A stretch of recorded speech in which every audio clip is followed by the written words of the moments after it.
How do you do, ladies and gentlemen? What's the real truth about Citizen Kane? It'll probably turn out to be a very simple thing.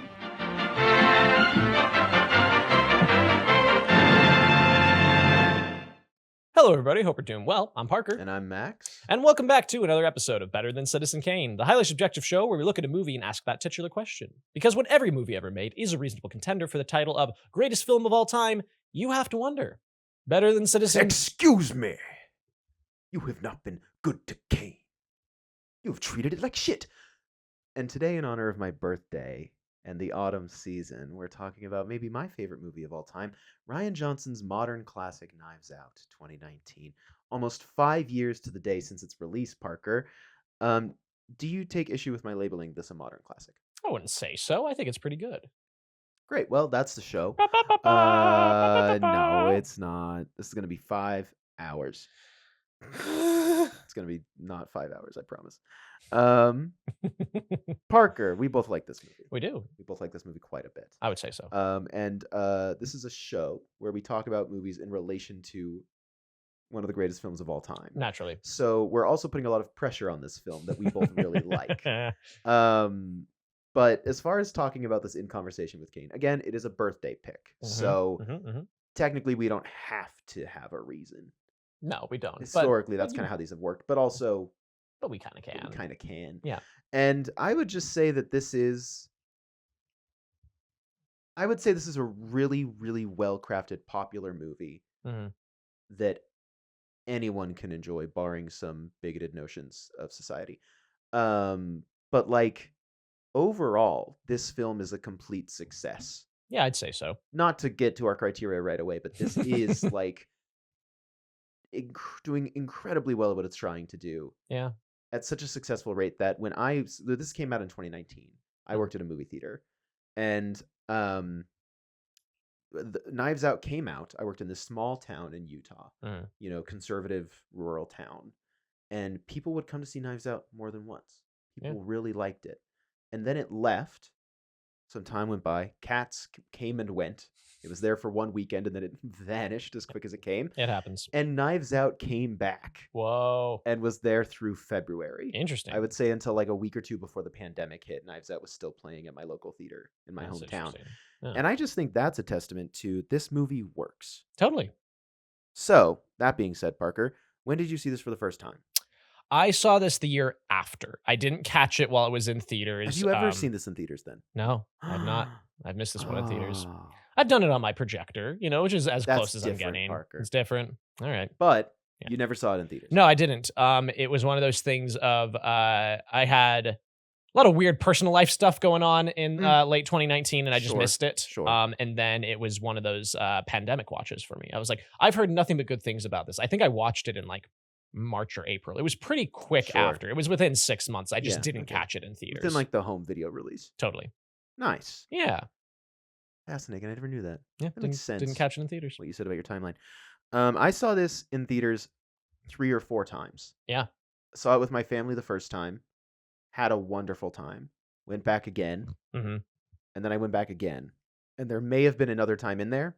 Yeah. I think my dad recently found a ticket stub, and I was like, I don't remember that one.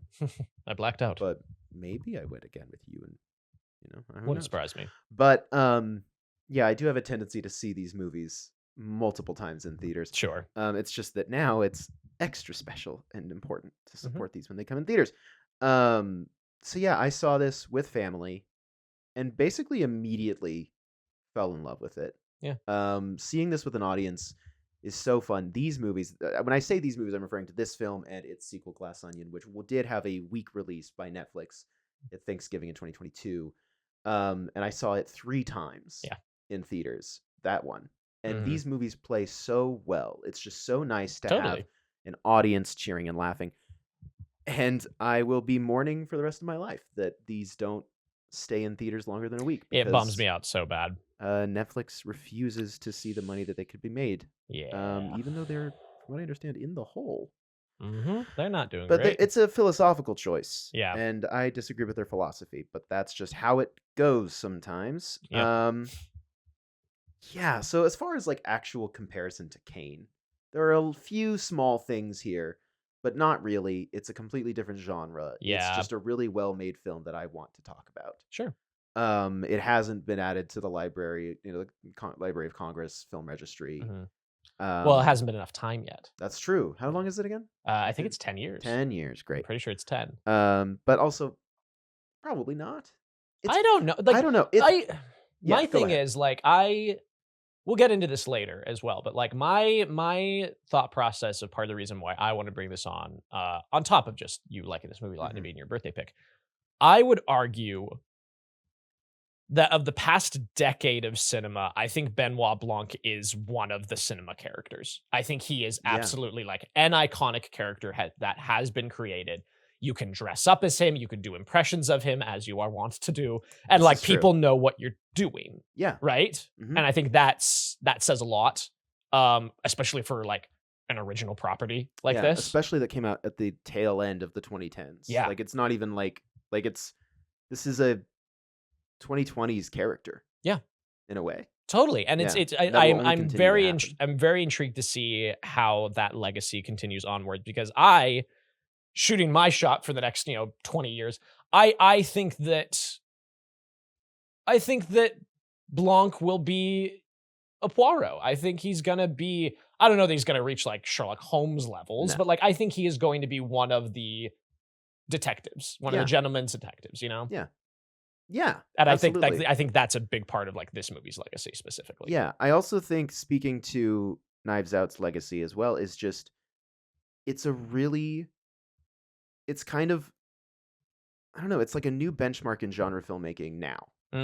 Obviously, I wouldn't, again, this is going to be a hard episode for me to not constantly qualify what I'm saying, and because it still feels so recent. It's been 5 years, but it still feels so recent that any desire I have to say this film is important, right, feels premature. I get that, and I have Twitter in my head, or Blue Sky in my head, or whatever it would be now, yelling at me, being like, "That you can't say that," but I'm just gonna say that. Just say it, because this is playing with genre in a way that freshens the material, freshens everything about this, and made it exciting for people again. Yeah, and you see that this has a direct comparison in the Branagh Poirot films that are coming out concurrently. Totally, in that those films are, I've only seen one of them. I heard Haunting in Venice was fun, though. I haven't seen any of them. I've seen the first. Okay. But like they're running concurrently with this series. They're kind of doing similar things as far as like now it seems like Wake Up Dead Man, the third Knives Out film, is also a spooky film. Anyway, there's this reflection of like, this is what the whodunit used to be. Right. And Rian Johnson recognized in creating this film that the whodunit actually isn't that interesting to audiences, maybe ever, but also anymore. Yeah. In that you have it's a genre in that you understand exactly how things work, and that there's a coziness to that. But we'll get into this. I have a whole lot of notes on how this came together, so maybe this is just a good time to dive into that. Sure. Since we're talking about the craft of this film.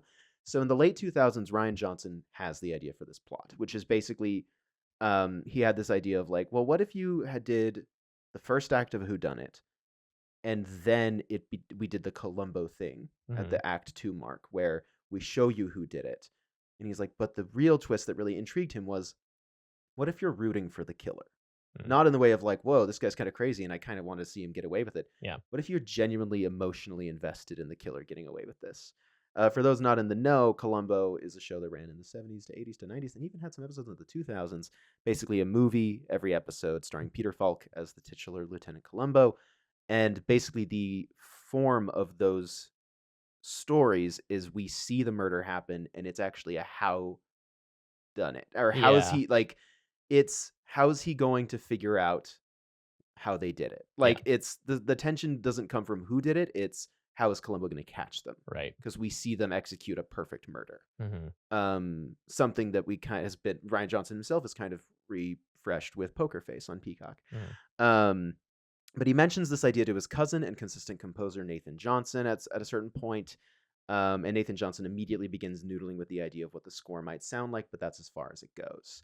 Mid-2010s, Rian Johnson mentioned the idea to his longtime producer Ron Bergman, And in January 2018, Johnson decides Knives Out is next.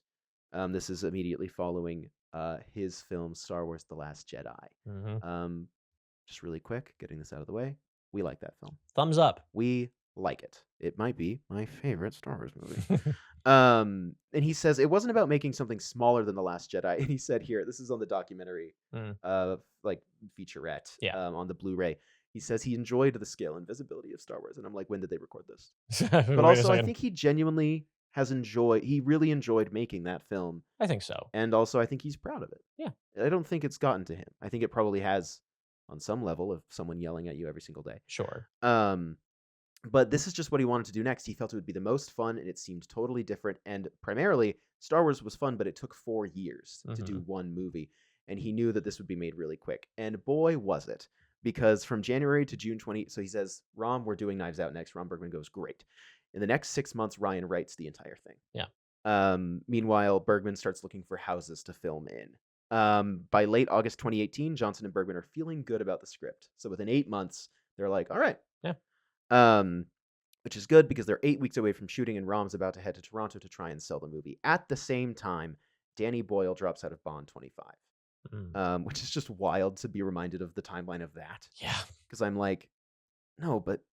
And I go, yeah, I guess it has been that long, which pushes that project back and opens Daniel Craig's schedule. Bergman reaches out to their shared agent. So they had a shared agent with Craig. Okay. And he reaches out, and 3 days later, Johnson meets with Craig, who says he's wanted to work with Ryan for a long time, and he's in, which immediately sets them off to a good start with this, because they need to get this production together in 6 weeks. So yeah, the goal for shooting was to have it wrapped by Bergman's birthday at the end of the year. With Daniel Craig on board, they now have 6 weeks to get the cast and crew together. But Johnson says it actually helped to go to talent with, hey, we're shooting in a few weeks, can you come to Boston? Rather than, we're shooting sometime next year, can you commit? Sense. Yeah. Can you lock this into your schedule? It's just like, who's open? Yeah, who's available? Who's available right now? Some talent were cast only 1 week before shooting. I think Jamie Lee Curtis has talked about how tricky that was. Yeah. Of like, you're showing up on set and you've read the script. They all just loved the script so much. A lot of that documentary is just the cast being like Don Johnson, I think, says, I've never reread a script right after finishing it before, but he did. And like, they all really loved it. It's a great script. Christopher Plummer said at the Q&A at TIFF when this premiered in 2019, they asked him, like, how do you think that your career has managed to be, like, how have you managed to do so many interesting roles across your entire career? And he says, with scripts like these.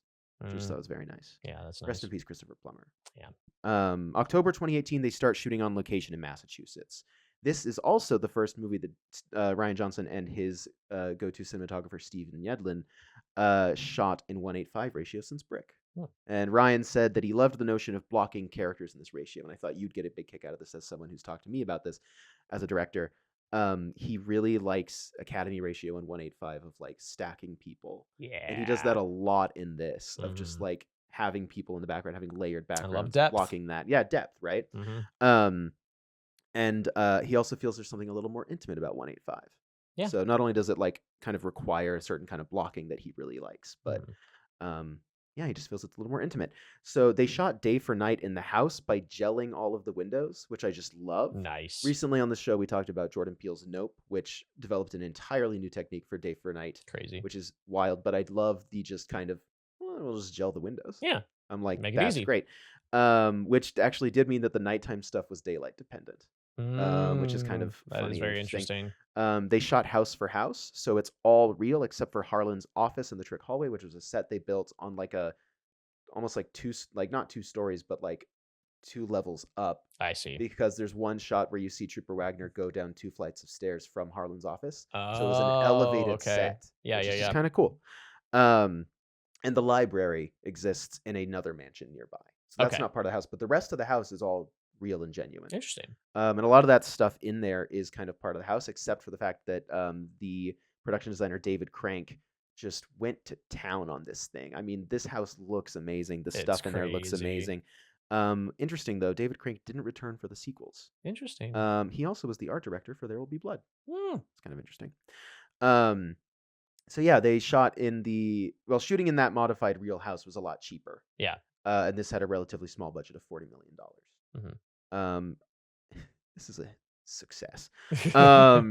They spent 3 days on the Harlan Marta murder scene, that was kind of 3 days. That makes Yeah. sense. Anna de Armas jokes in the documentary that she was grateful Daniel Craig did the accent that he did because it meant that she wasn't the only one with a dialect coach on set, which I just thought was kind of That's cute. fun. The trailers were fairly far away from the house grounds, which meant that the cast would all hang out together in the house between and after takes. There was a basement in the house with like a pool table, and they would all get together and just hang out and tell stories and play games. Fun. Which really kind of made it feel like a family. Jamie Lee Curtis got to know the owner of the house and actually began cooking for everybody in the actual kitchen of the home. Whoa. So it just sounds like a nice time. Like it sounds like initially my reading of this was that it was probably really stressful, everyone getting their parts and coming in and getting together. Right. It sounds like it was honestly just a nice time for a lot of the folks. Yeah, seems it. Filming wraps in December, so they meet their goal. Bob Desai, who's the editor, and Rian Johnson begin working on the edit. There was actually very little shuffling during the editing process, as the script had already done the figuring. Only a few scenes were cut for pacing, and they're kind of interesting. Yeah. They don't feel necessary when you watch them, but they're interesting. Sure. It honestly gives I can't remember her name, the actress who plays Walt's wife, more to do, which is a bummer because there are so many shots in this where she just kind of blends into the background, and she's a great character actress. She's great. But anyway, initially they tried the car chase without music at Ryan's behest. He wanted it to feel more like a Coen Brothers kind of like just sound design. But throughout preview screenings, there were a few audience notes, and Nathan kind of just composed something and went, let's try this. And then Ryan went, you're right. Yeah, it needs the music. It's good music. It's good music for it. 5 to 6 weeks into the cut, they were doing a lot of friends and family screenings. Johnson says he really loved the preview screenings and how fun they were, especially since he didn't get to preview The Last Jedi in front of audiences, which makes me go, Ryan, what the fuck? Why'd you take the Netflix money? He has such a genuine love for watching these films in front of an audience. And I know it was $450 million. Yeah. You can't say no to that. And yet at the same time, I'm like, you went in with optimism that Netflix would let you do anything in theaters other than the week that they're giving you, which is lenient as hell. But it just bums me out. It's a bummer. He made The Last Jedi, something that he enjoyed making, and then couldn't preview that. Yeah. He made Knives Out, had a great time with that in theaters. And then so much of this documentary is like, and hopefully we come back for another one. Yeah. And I go, you do, but it's not the same. The monkey's paw has curled. Yeah, truly. Yeah. And yet at the same time, I do like Glass Onion. Glass Onion is and fun. I think that exists in a way that I really like. It doesn't feel like there was any meddling with that. It's just the fact that you miss out on something if you don't get to see this in theaters, and they're limiting how many people can have that experience. What is the deal with, is it 5 Knives Out mysteries with Netflix? It's just 2. It's 2. So okay, so it's first a trilogy. Knives Out, and then they got 2 and 3. Okay, I gotcha. Which I'm like, maybe they would renew. But also, I think genuinely based on the theatrical stuff that if these are successful enough, I think that there's a chance that if they wanted to do more, and I think there's a chance they'll just take a break. Yeah. But if they were to come back, I wouldn't be surprised if they went somewhere else. I would be curious to see if he made the jump over to like Apple TV or something, who seems to be a lot more invested in those theatrical runs, specifically for award season purposes. Totally. You know, so I don't know. We'll see. Yeah, that's a good point. But Ryan and Nathan record the score at Abbey Road Studios. Fun. It's also Nathan Johnson's first orchestral score. Really? Yeah, and it's really good. It is really like good. All of his other scores for Ryan's films or any other projects weren't orchestral in this way. Huh. It's really good. I was shocked when I heard that. I was that like, is wait, very but surprising. I was like, no, because Brick, he's doing something different. Yeah. And like he's not done. Brothers Bloom isn't? I not. They said that this is like his first real orchestral score. It may be in this way, like full orchestra. Yeah, rather than like a piece quartet or something. But also, quick shout out, score is great. Score's great. I have it on vinyl. Yeah, it's really good. Really good. Also, Ryan had such a lovely time with Skywalker Sound on The Last Jedi that they take Knives Out there as well. Nice. Which I just thought was nice. It's just nice to hear, like, you know, being like, I still have a great relationship with these people. Lucasfilm. Skywalker Sound's separate. In 2019, Johnson, Bergman, and the entire creative team are included in Lionsgate's marketing discussions. Ryan says Lionsgate was very cautious and accommodating, which was important because it was hard to get the marketing tone right. And then I've written here, remember when Lionsgate's marketing team shat the bed for Megalopolis this year? Yeah. Anyway, I just thought that was, not to bring that up, to bring it up. Yeah. The film premieres at TIFF on September 7th, 2019. Yep. That's the Toronto International Film Festival, and is released in U.S. theaters on November 27th. Later that year, it went on to gross $312.9 million worldwide, which on a budget of $40 million, and even if you double that to account for marketing, gangbusters, bangers, yeah, bangers numbers. It becomes a critical and commercial success, nominated for multiple awards, including 3 Golden Globes, a British Academy Film Award, and 1 Academy Award for Best Original Screenplay. Shocked this didn't get a costume nod. But also, 2019 was a big year. Yeah, but I it think was. Cruella got a costume Yeah. nomination that year. But it's about no, that came out- that costumes. came It's out about 2 years- fashion, That came out Max. 2 years later. Did it? I think that's a 2021. It feels 2019. It feels 2019. I think that is 2021. Okay. But anyway, it didn't get a costume nom, Huh. which is wild. Jenny Egan's great. Yeah. Shout out Jenny Egan, the costume designer for this, and Glass Onion. As we've talked about already, the rights to 2 sequels were sold to Netflix for $450 million, the first of which, Glass Onion, came out in 2022, with the third Knives Out film, Wake Up Dead Man, arriving next year. And that's that. And then I have some notes here that we'll talk about later in the criteria section. Great. Yeah, Parker, what are some of your favorite moments in the movie? We could probably talk about it as we summarize. Sure. But does anything come to do you have any favorite performances? Because this is doing the 70s Christie adaptation thing of stacked cast. Everybody's pulling their weight. Yeah. 100%. Like, I can't point to a performance here that I don't really, really love. Like, if I had to pick the weakest one, it might be Fran, but there's not a lot to do there, you know?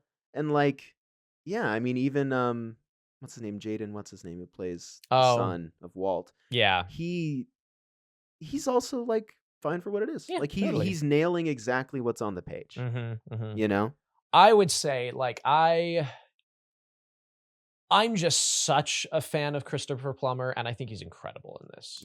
To the point that I actively wish he was in more of it. And I know he can't be because that's the movie. And that's it's the emotion. It bums me out that I'm just man, I want to spend more time with Harlan. And yet that's what makes it such a successful performance, because you feel his absence. Yeah. You feel the impact totally when he's gone. And I don't and he does it with 15 minutes or less of screen time? If that. It's one of those things of everybody else here, I could they are iconic in their roles, and yet I could be convinced of other people. Sure. I would be intrigued of a Ewan McGregor Benoit Blanc could be interesting to me in some ways, right? Yeah. But I can't think of a single other person for Harlan. Yeah. That would do it the way Christopher Plummer is nailing. That's this, true. You know? I also want to say that Ana de Armas Ana de Armas is a close second for carries me. this. Absolutely. And at the time was such a surprise of just because again, it helped to have the film team with the marketing. Yeah.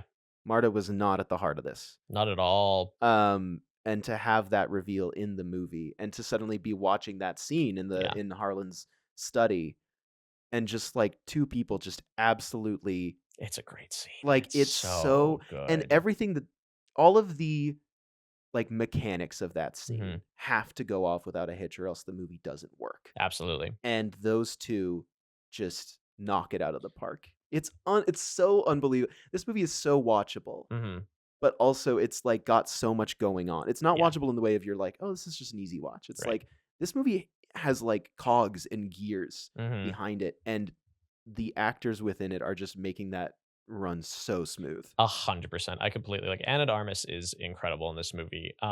It is also one of my favorite tropes of Hollywood, where we have one of the most radiant, stunning human beings in the world. And it's we have to try and deglam as much as we can. I'm it's still Ana de Armas, guys.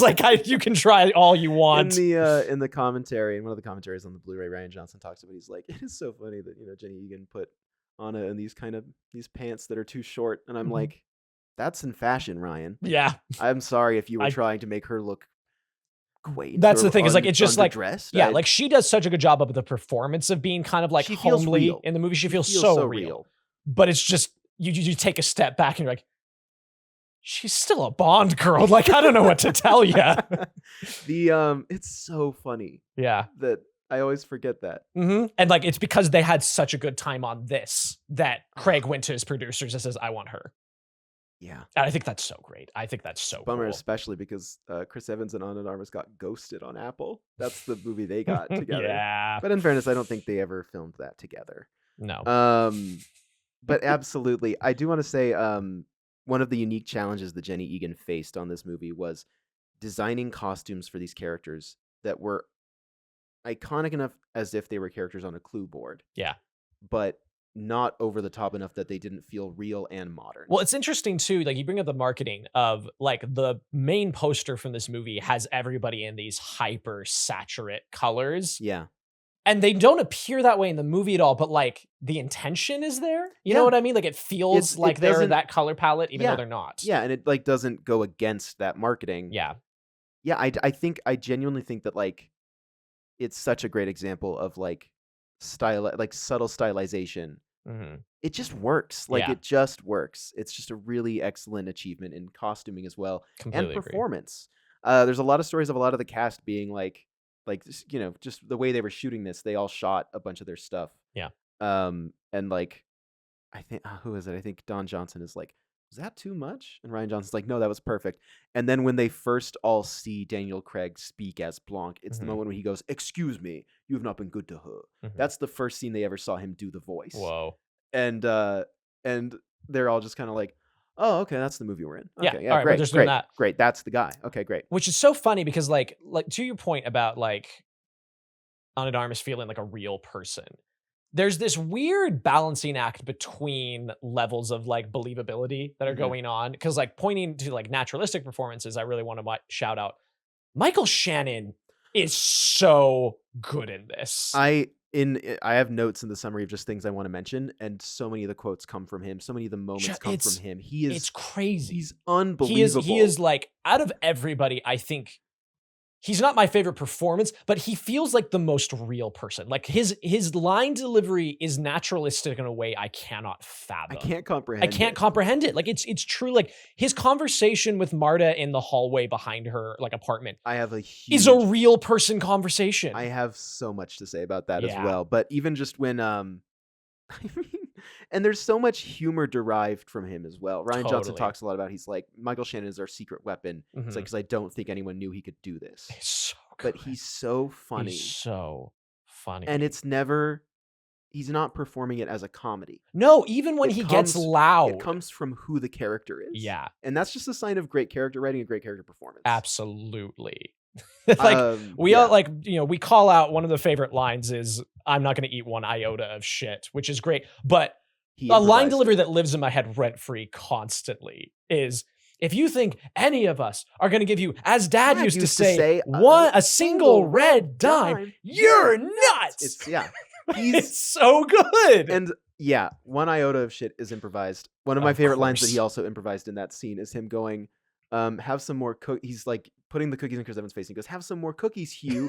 And then he says, maybe Harlan left you a cold glass of milk in his will, asshole. I don't think I caught that It's one. a great That's one. really good. It's But just that the way he hits the you're nuts. and then like even just like raising his arms, like the Mhm. physical performance of him. Yeah. I also love it's a very quiet moment when he meets up with Meg and Marta in the that room, and he just goes, "Have you been smoking grass?" And she goes, "No," and he goes, "Uh-huh." Uh-huh. And then it just moves on. He's incredible. Like even just the little moment when he's like, "Jesus, Yeah. it was nothing."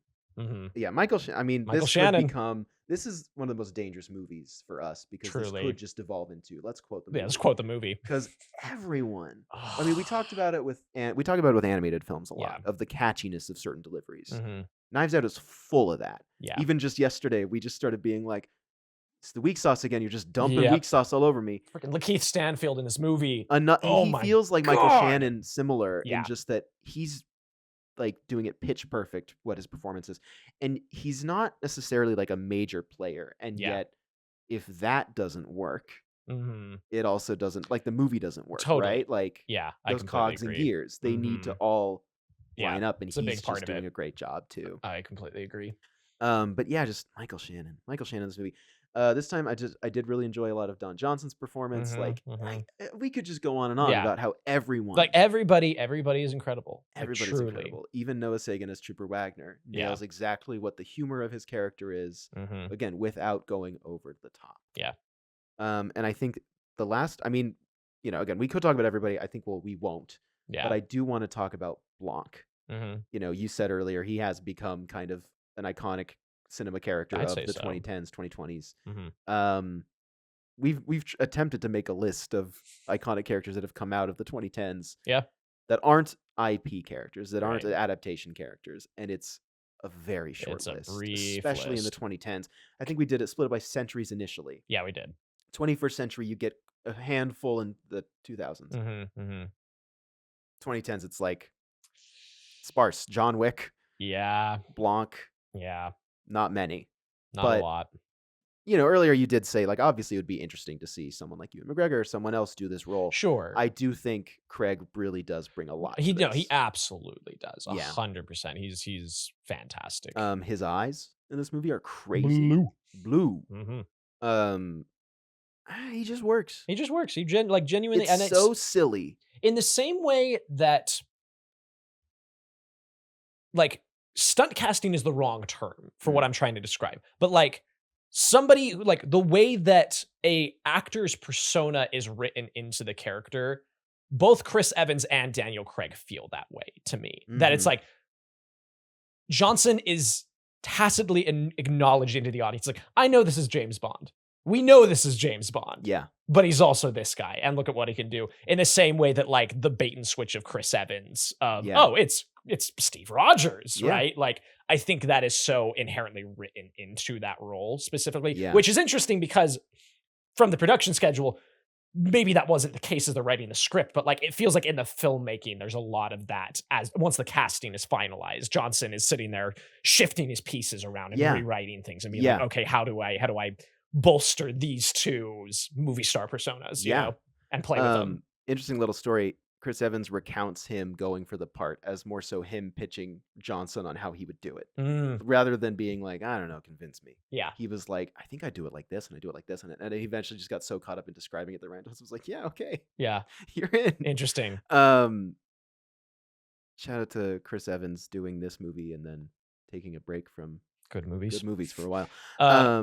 We will. I'm sure we'll get to it, but just on Chris Evans before I forget about it. A lovely little detail. I think they talk about it in maybe one of the documentaries or a video essay I watched. Somebody pointed out that like Ransom wears expensive clothing that is tattered. It's in bad, like it is nice clothes that is not taken care of very well. This was a note that Ryan gave to Jenny Egan where he was like, I want Ransom to have the nicest clothes that he does not maintain. Yeah, like just these holes in the bottom of his sweater, even down to his shoes that he's wearing are really nice shoes, and the heels are kicked in. Yeah, like they just scuffed everything up, and just this idea of like carelessness. Yeah, he is reckless and careless, and he is so privileged, and he is. It's just I love those little details. Little details. It's really good. It's really One of my favorite little details in this movie, and I'm a sucker for little details in a movie. And something that always drives me nuts is phones in movies, and if there's a lack of care to them.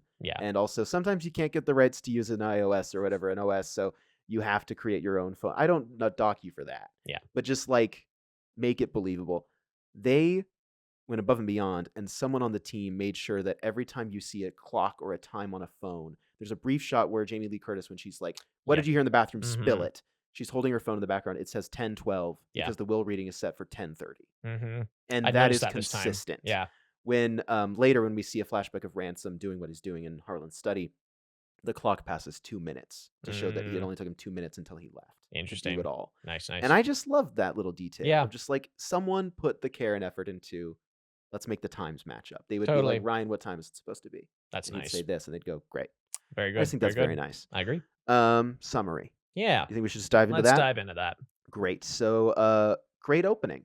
I'll go ahead and say it. Yeah. It's a great killer. Like I was thinking about that this time specifically of just like, I'm teaching a screenwriting class next semester, and I kind of just want to open the class by doing a table read of Knives Out, specifically like that opening scene. Cause I'm like, it is just such efficient writing, like just so good at table setting and figuring out character dynamics and plot summary and putting all like it is fully setting up the clue board. It feels like Johnson pulling out the board, setting the pieces, putting everything where it needs to be. Even just from the first shot of this movie, I want to say that a big part of this that Rian Johnson talked about is it was important to him that the house feel like the murder mystery mansion of the mind. Yeah. When you think about a murder mystery mansion, it's that. It's this.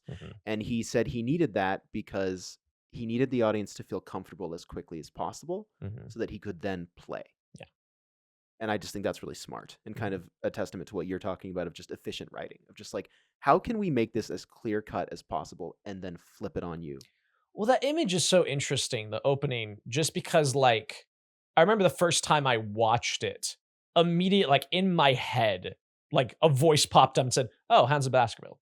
Like, just with the dogs and the fog and the house, and just immediately, Yeah. Sherlock Holmes. Yeah. Okay, great. We're here. Great. Yeah. Yeah, you know? Oh, it's a murder mystery. Got it. Yeah. Yes. Yeah. Good opening shot. Great opening shot. Score is really great. Various inserts of trinkets and books around the house. Mhm. Fran, the housekeeper, enters Harlan Thrombey's rooms, finds his dead body. Yep. I will say that one of the earliest shots of the film is the mug being set down that just says "My House." Yeah. My Set up. house, my rules. Penny in the air. Title card. I will say that I know I'm down bad for this series of movies because I follow the Maid Shop, which designs the title cards for these movies, and I am eagerly awaiting the breakdown of how they designed the Wake Up Dead Man face. But the Knives Out, just really nice. It's nice. Looks great. Feels classic. She finds his dead body. Title card: Marta wakes up in a sweat. She goes into the kitchen. Her sister is watching. It's a what, murder 2 show. weeks later? Yeah, Month later? It's like 2 weeks later. Yeah, there's a title card that pops that tells us some time has passed. I think it's been a week later. I don't even think a title card pops up. No, it does. I promise you, it does. Oh, it's been a week later. Yeah, because it cuts to that. It cuts to her waking up, and then it's an exterior establishing in a house, and it says like 1 week later. It's been a week later Okay, yes. because I watched this not a week after November 8th, but it turns out that Harlan is killed on November 8th. So that's Knives Out Day. To everybody out there, remember that next time. Happy Knives Out Day. But her sister is watching a murder show in the kitchen. It's the Joseph Gordon-Levitt cameo. Yep, thank you. We have the nanny cam footage, which is just a very subtly funny line. Yeah. Rian Johnson said that it was important to show this family dynamic, this very nice, like, kind of small home with the tight-knit family. That makes it important, as then contrasting that with the Thrombeys. Sure. But Walt calls. I will say it is in the script, so it's not like an ADR edition. But the way that they do have Marta say it's Harlan's son, I'm always that feels like ADR. It feels like ADR in such a big way. But it is in the script, and I was shocked to see that. Okay, there you go. Yeah. So, did you have something? Just to your point about like the close knit family, I would have to go through. I wasn't clocking it actively this time, and next time I want to. But you saying this to my memory, like, because there's a moment later on where Marta comes home and her mom's watching Murder She Wrote, and she just puts her hand on her shoulder, like doesn't say anything. She just leans forward and just kind of scratches it back a little bit. And I wonder, and I can't say definitively, but to my memory, I don't think the Thrombeys touch each other, like almost at all. Like there's maybe a couple hugs here and there. Like there's the moment with Walt and Linda. Yes. Where Linda's like, feels like it's one of Dad's games. There's like that moment of like, and there's a couple like handholds during like the will reading. Yes, there is. But I don't think they touch a lot. No. Like they kind of go out of their way to not give them a touchy-feely family. Yeah. You know? Yeah, I would believe that. Yeah. From memory. Marta goes to the house. I will say, Parker, there's a line that we'll talk about later that you need to talk about, that you need to get off your chest, even though you said we don't have to talk about it, but yeah, you're forcing my hand. I would argue that the sweatiest line in this movie is when they go, "Excuse me, ma'am, are you with the help?" And Meg says, "Her name's Marta. She was Granddad's nurse." The help? Seriously, what the hell? That one's tough. That one, and again, you just kind of got to get that out there. I get it. It's done as well as it can be done, but it is so sweaty to me of just like, Granddad, her name's Marta. She's Granddad's nurse. Yeah, that one is a very sweaty line. I also catch every time I know what it's going for. It just doesn't get the laugh from me of KFC. CSI KFC doesn't get me. Nope. Ever. Nope. I think it did. But I've watched it with a lot of people. It works for other people. Okay, that's good. So we're just cold-hearted. We're cold-hearted and feel nothing. Great. Great. Cool. We're introduced to Linda and Richard. I do love the way that that Linda goes, "How you doing, kiddo?" Just like the hug that she gives her. Yeah, the weak ass hug. Jamie Lee Curtis is really good in this. So good. He's kind of breeze past that. Yeah. Richard says, "Dye up your own ass for all I care." He says to Ransom over the phone. I just love that phrasing. Dye up your own ass. All right. The interrogation montage begins. Rian Johnson has said that this took the most time I to can write. imagine. And just sending it to his friends who are also screenwriters. Yeah. And them being like, you gotta just keep cutting it down. And eventually he had to just go, I can't. This is the bare minimum. Yeah. This is the most efficient thing we can do. And this is just what it has to be. And kudos to him because he also recognized, I think it's just going to work visually. Yeah. It's like reading it, it's so That's the reason I heavy. want to read it with my students, because I read through it once. It's been a minute, but I distinctly remember being baffled by this thing on the page. Yeah. It is very confusing when it's written. so complicated. Yeah, but visually, you follow it very just easily. works visually. And I think that's just an interesting lesson to learn. Yeah. It's just like sometimes you just have to trust. Right for the edit, visually. you know? Yeah, right for the edit. Yeah, so Toni Collette's Joni is the first to really ask who Blanc is. A quick shout out to Toni Collette. Toni Collette. I think this is just how we'll do it. Every time a character pops up, we just go, "Hey, kudos to them." Knocked it out of the park. I was watching it with Ellie, and they pointed out just like the way she brings her lower jaw forward when she talks. Like, her bottom teeth, is like this the whole time. And I was like, "That's really good." It's a great little performance. Yeah, Blanc is hitting the key every time he wants Elliot to ask a specific question. Yeah. And then she's the first one to be like, "Can we just pause for a second? Because who is that guy?" Yeah. Another favorite line, I read a tweet about a New Yorker article about you. That's so incisive. It's so good. Like, I've said that. Yeah. It's so incisive. I read a tweet about a New Yorker article about you. You're famous. And then the juxtaposition of Linda saying, I read the New Yorker article. I found it delightful. Like, just, again, you're getting so much information about these people. About these people, about these characters. Yeah. I also just wanted to quickly shout out, this scene worked so well upon release. And Ryan talks about how he's like, I wanted to drop him in slowly. Yeah. We needed to set the scene. And then he's like, because people always forget that the detective is not often the main character. They show up. Yeah. Like, so it's important to do that. But I also love this scene as an introduction to the now popular media character, Benoit Blanc. Because it's so fun that we are introduced to him in this way. Yeah. Like, it's just fun because so often an iconic character is introduced, like Captain Jack Sparrow, where he shows up on a sinking boat and you're like, I know who this guy is. But Blanc is like eased into us. Walk me through really quick I would love to have you explain for the listeners, like, your thoughts and processes on like the piano notes when he's doing them each time, you know? I always forget what it is. I think it's him catching them in lies and contradictions. I only know that Ryan had said in a commentary, he's like, and he just wants Elliot to ask a specific question. Yeah. But I also think it is catching them in a lie. It's ding. I think or basically just going, okay, I've heard enough. Yeah. Next question, right? Like, yeah, because I've always read it as like, I need to go back through like following the script. But like, I feel like it's them presenting contradictions to him. Initially in the script, Ryan wanted him to tap Elliot's chair with his foot, and then when they staged it, he went, "Oh, he's too far away." Yeah. But I think the I piano also don't know perfect. that. Yeah, I don't. That doesn't communicate. That doesn't visually read or very much. Yeah. Like, how would that work? Yeah, the piano's really good, especially with like being lit in the noir way. You just can't see his face. Yeah, I think he's out of focus. Yeah. Just a great way to introduce a character, and just even more endearing as, you know, in the sequel he kind of becomes initially our eyes and ears kind of point of view character at the start of the next one. It's fun that in this one he's just there. He's just there. So through this, Blanc learns that Harlan had strained relationships with his family members, giving several of them plausible motives for murder. I adore the subjective memory shots of Linda and Richard with Harlan, and then immediately Walton family with Harlan. And I'm like, we could just keep doing that. Hey, I think I feel like genuinely filmmakers need to just be constantly referencing Rashomon, and I don't know why we're not. Yeah. It's incredible. It's so good. Yeah.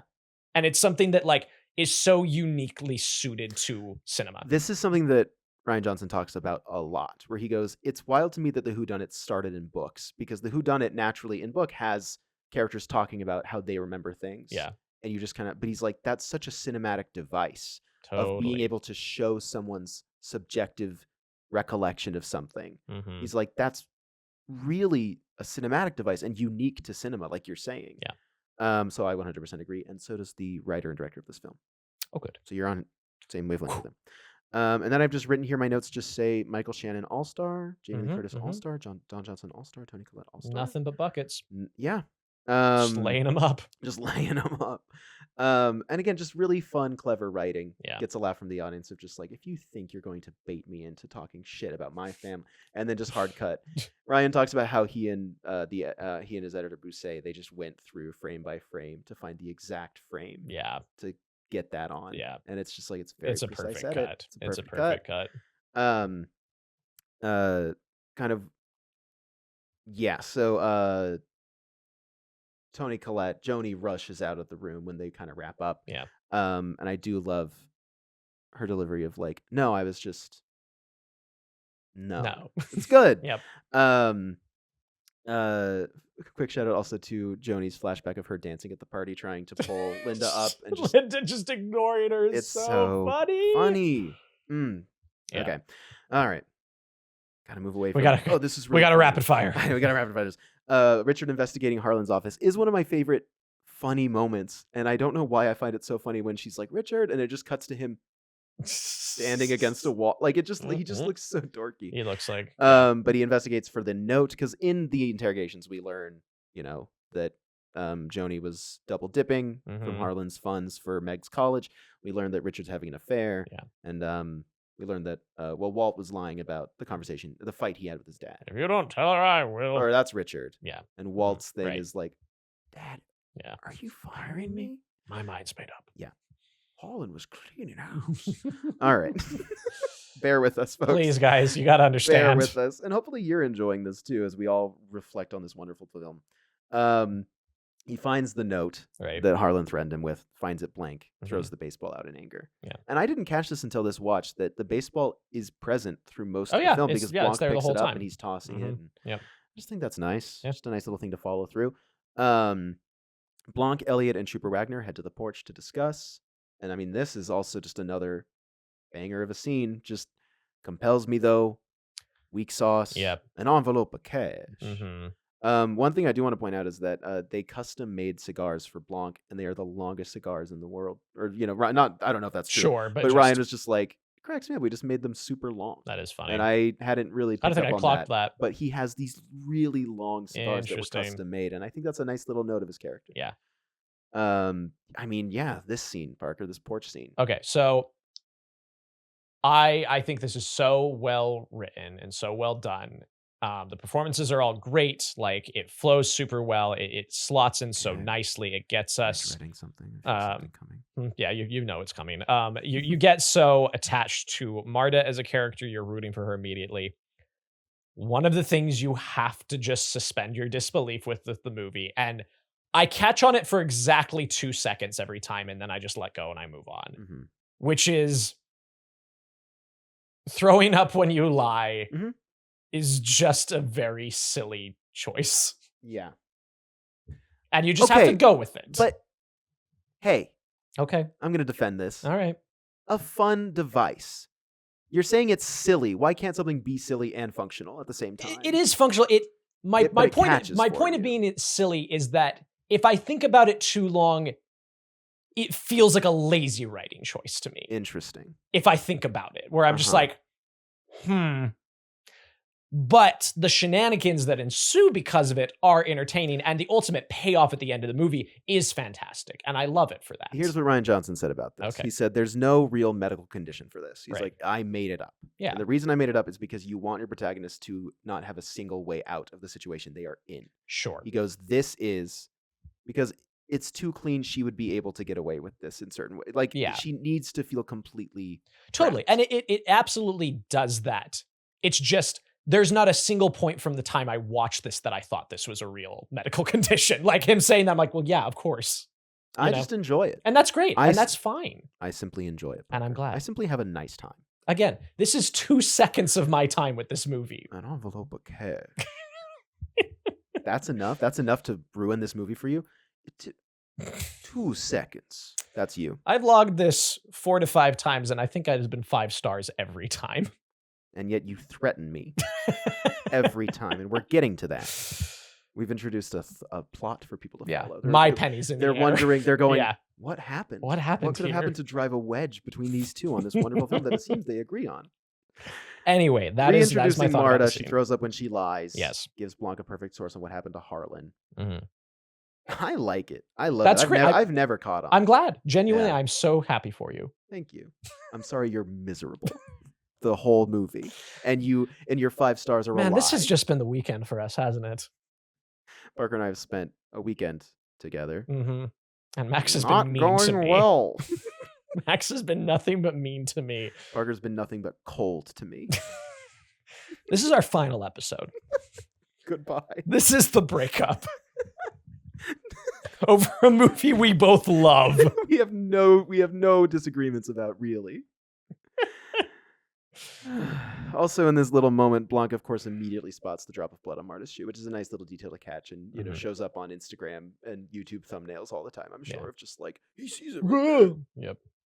Flashback to Marta and Harlan on the night of his death. Charming as hell. We already talked about it. They sell the friendship. They sell the relationship. They sell the tension of the scene as it goes. I love the way Christopher Plummer plays. Unless an earthquake. But what are the chances? Yeah, charming. I also really love this is elder abuse. Yes. Just under his breath. Oh, it's so good. They just are so natural. You believe it 100%. Yeah. To the point that when I showed this to one of my close friends, he cried during the scene, and I was like, "Oh, I didn't think it was that deep." And he's like, "They're friends. They're really and friends." I was like, yeah. No, actually, and now ever since that watch, I do tear up at the end of this movie when Blanc's like, "He'd still be with us today." Yeah, because you are a good nurse. Yeah. It gets me close. I get very close. Yeah, same. But yeah, Marta gives Harlan his daily medications, but she gives him a fatal mix-up between similar-looking bottles of the medicine and also morphine. Yes. Just played to perfection. No notes. And what I love about this scene is, again, it gives you all the pieces. And I haven't sat down and timed it. It probably isn't entirely like one-to-one accurate. But they lay out at the very beginning how much time he has. 10 minutes. It goes and it's over like 10 by minutes. 5, you'll feel these symptoms. And if you're watching him, nothing happens to him. Yeah. He is so cognizant. He is so clear.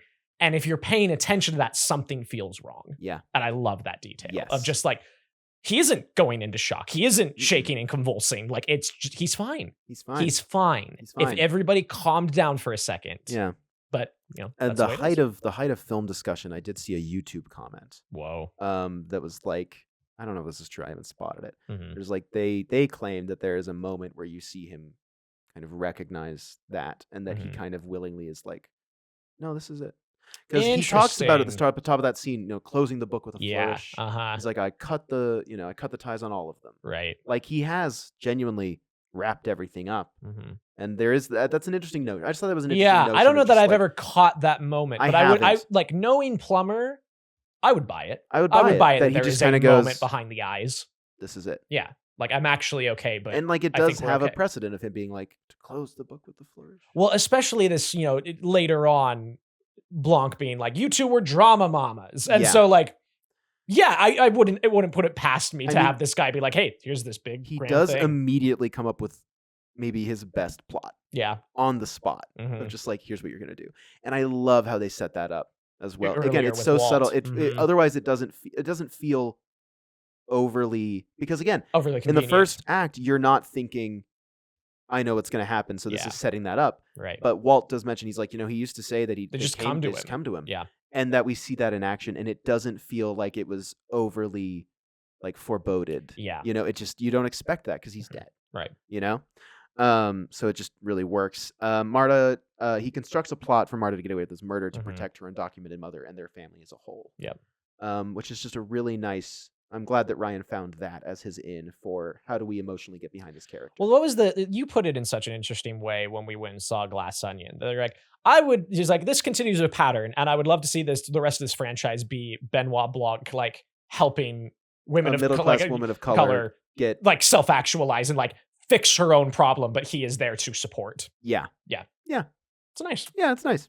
Marta executes the plot almost perfectly. Big fan of B after Carved Elephant. Again, big laugh in the theater. I also really like you have to climb up the trellis. You got to be kidding. I am not. Yeah, just fun. Like genuinely such like a nice sense of fun while also keeping you engaged without doing kind of the let's stop everything to be funny now. Yeah, it's never the Marvel. It's never like we got to stop to be like, well, that just happened. Rian Johnson talked a lot about how intentional he had to be in writing this stuff. Like, this isn't a parody. Yeah. It's funny. It can be comedic. Mm-hmm. It's not a parody. This is a true-blooded whodunit. Yeah. With, the heart of a thriller in the middle. Totally. And he's like, and that's, I wanted to do that genuinely. Mm-hmm. Because he's like, I think what people think of the most when they think of murder mysteries are the parodies. Mm-hmm. And so that was just really important to him. And I think we'll talk about it, how well it's doing what it's trying to do. Initial wrap up of Marta questioning. Marta words what happened expertly. I also want to give a quick shout out to the coin flip. Yeah.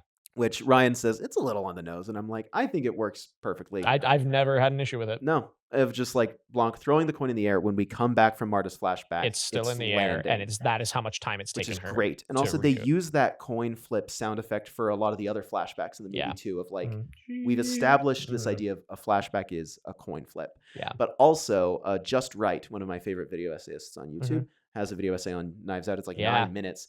And he talks about also at that point is when the film is flipping genres. Yep. And I love that too. Really I'm like, good. that's a really good way of looking at it. And I didn't catch this again. I want to look through the script. I want to comb through this for this. But Elliot asks Marta a question she can't avoid or she isn't prepared to lie about. And that's why she throws up immediately after. Yeah. So there's a party that night.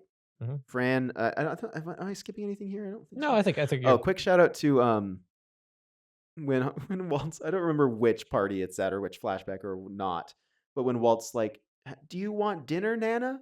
And then Linda coming over and being like, she ate the entire salmon platter. She ate the salmon spread. She ate the entire salmon spread already. And just like the look on Michael Shannon's face of just kind of like concern and also just like okay, defeat. And then it's when Meg comes up to him and he's like, hey, okay, we're getting there. Okay. Yeah. But there's a party that night. Fran is talking about the Hallmark movie with Danica McKellar, real Hallmark actress. She has come out and said that she loved hearing her name in this. She didn't know. Fun. She didn't know. And then she saw it and she was like, oh. Cute. Yeah. Fran also mentions her cousin at the coroner's office. Flashback to Harlan's party with the Trump discussion, which continues to age interestingly. Yeah. And again, just a really... Is deft the right word? Just a really deft touch. Yeah. With this of like portraying this moment in time. Yeah. And also it was Don Johnson's idea on set for him to hand Marta the plate. Oh, that moment makes my skin crawl. It's so good. Ryan talks about how Don Johnson came up with that and he went, we're going to do it. And then he almost shot coverage of Marta's face reacting to it. And then he was like, no, it's worse and funnier if the audience just picks it up. We don't need to spell it to people. Yeah. But yeah, it's devastating. Just the worst. And I don't know if we've mentioned it yet, but just the ongoing bit of nobody knowing where her family is from. And we never actually know. No. They say, I think, Ecuador, Paraguay, Brazil. Yeah. Yeah. Also, earlier when Walt's talking about the party, we see a filming of this where everyone's smiling and they welcome Marta in. Again, just great use of that subjective device. Yep.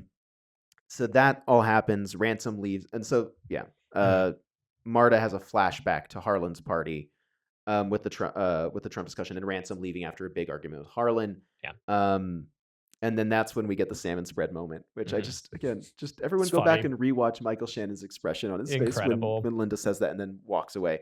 Meg comes up and goes, hey, we got to talk. And he's like, now? And she goes, yeah, now's the right time. Yeah. Because Marta starts to kind of faint from the flashback of Harlan's. Yeah. Right. Yeah. And that's I was checking a technical thing. Did you mentioned this is where we get Fran's stash? Yes. Okay. Yeah. Okay. Well, no, I didn't, but now you are mentioning it. Okay, great. Just want to make sure Fran, we cover you that. still have your stash. Yes. I hadn't caught this before, but Fran says, yeah, go ahead and use it any time. It's just drying out since you gave me that jewel. She says that as she leaves.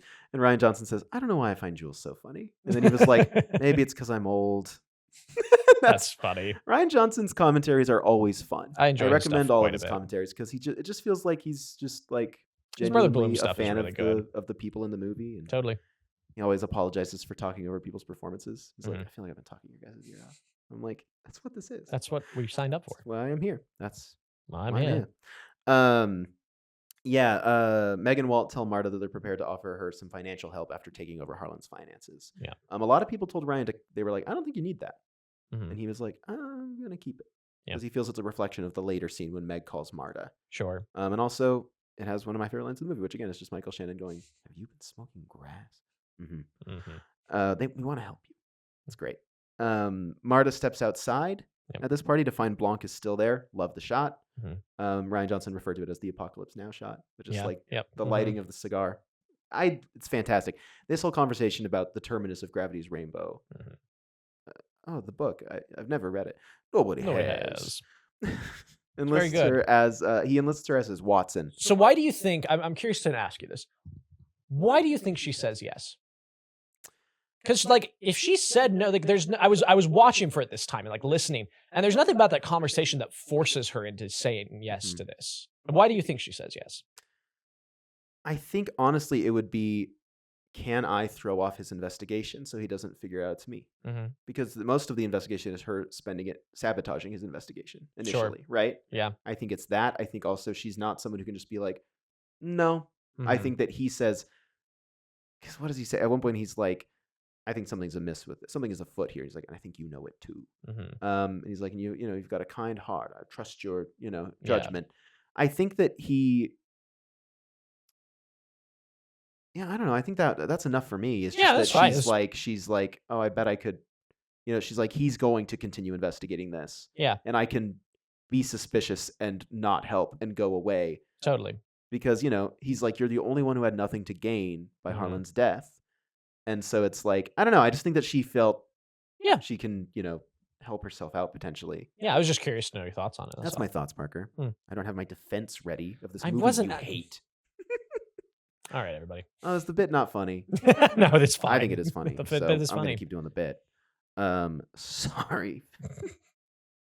See, that's the I thing. almost quoted You myself. do the bit, and then I respond in kind to the bit. And And you're then I always like, go- did I get too far? And then I go, Parker. Parker doesn't like the bit. Sorry, everyone. Okay, Marta goes home because he gets enlisted. Rian Johnson worded it in such a way that I thought was really interesting at TIFF, where he's like, the mechanics of the whodunit become the antagonist. And I loved that wording of it. That's He's interesting. Like, if we are rooting for the killer, then the whodunit itself and like the mechanics that we expect from it become sources of tension and conflict. And I'm like, that's smart. Everyone should do that with a bunch more genres. I agree. Like, how can we flip this? You Yeah. know? I just think that's really interesting. A good approach. I like that. And then Marta goes home. Murder, She Wrote in Spanish, which is great. She sits with her mom. They hold hands at one point. It's Blood really on the sweet. shoe. Yeah, we see the blood on her shoe. Yep. And it's bombastic. And then she also, because she has a flashback to Harlan actually slitting his throat. Yes. And Ryan said, we needed this because this closes the book on it. No one in the audience will be like, well, maybe she did actually, Yeah. We were watching it, made the comment like, dude, you could have waited until she was out of the room. Like when she comes back in, he's like, does it'll it? all be okay. Could you maybe just wait 2 seconds? Like, could you ask her to leave? They initially had like a big, like kind of, I imagined it like a giallo kind of flash of red. Sure. And then that pushed them over into R. So they had to cut it. Ryan was like, it was great, which is wild because I think after the first time I saw this, when I saw it a second time in theaters, I remembered blood being there. Yeah.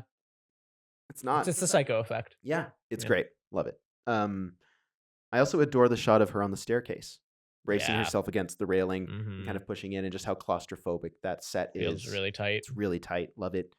And then we see the blood on her shoe, as you mentioned. The next morning, Blanc, Marta, Wagner, and Elliot head to the security shack to begin their investigation. Character actor M. Emmett Walsh. It's great here. Really good. It's really good here. He's got all the security tapes. I do love that he says something about like, back in my day we did this. He's like, now we have this all this modern technology. And I cracked up this time. Really good. It's really funny. It makes me laugh every It's just time. VHS tapes. Yeah. They're watching it. Like the security. Be after the elephant. I know you already called that out earlier, but great. Be after for the Be after for the carved elephant. Marta wipes the tape. Really smart with the magnet. I like it. It's just again setting up very slyly. Like we see an insert of like the magnets holding up stuff. It's great. Then the mud sequence. And if you stopped to really listen to the conversation that the other three guys are having, where they're really good. Where one is that Menagerie Tragedy came up with on set on the spot. One of the crew members came up with it. Tragedy. That's Menagerie really Tragedy good. trilogy. But I do love when they're like, when he's like, have we gotten a hold of Drysdale? And he goes, yeah. And he goes, not yet. And he goes, but we do have an address, 10 Canoke Street. And then the way that Blanc starts going, Canoke. I woke. Canoke. Like he's just, and that's like the smallest hint, because obviously then the next movie we see more of him and his personality. But I love these little glimpses of him being like, I know. Like he's being funny. He's silly. And then he goes, Maud, did it rain last week? Oh, stops everybody. I love Marta's intelligence What? here of like Yep. walking back and forth. The dogs run up to her, they don't bark. Rian Johnson was really nervous about the dogs barking. This is something that when I saw this the first time, I was catching on to. Where when we're wrapping up, I was like, "Oh, but the dogs barked. We haven't tackled the dogs barking." But he talked about how they had to insert barks at other characters at certain points so that it wasn't obvious that they only bark at, so they bark at Linda at one point. They bark at, That makes sense. which I thought was like, it's awareness, some good awareness. The dog brings the Tellus chunk.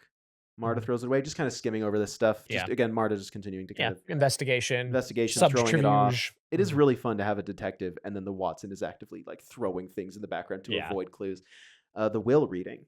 Ransom shows up for the first time. Fucking shout out with the will reading really quick. Yeah. Frank Oz. Yes. My guy. He's so fantastic. He really likes Rian Johnson. And I Yeah. love that they really just became friends on the set of The Last Jedi. That makes me so 'Cause if you were going to make a happy. Star Wars movie, I think the best thing you could ask for coming out of that is to be friends with Frank Oz. 100%.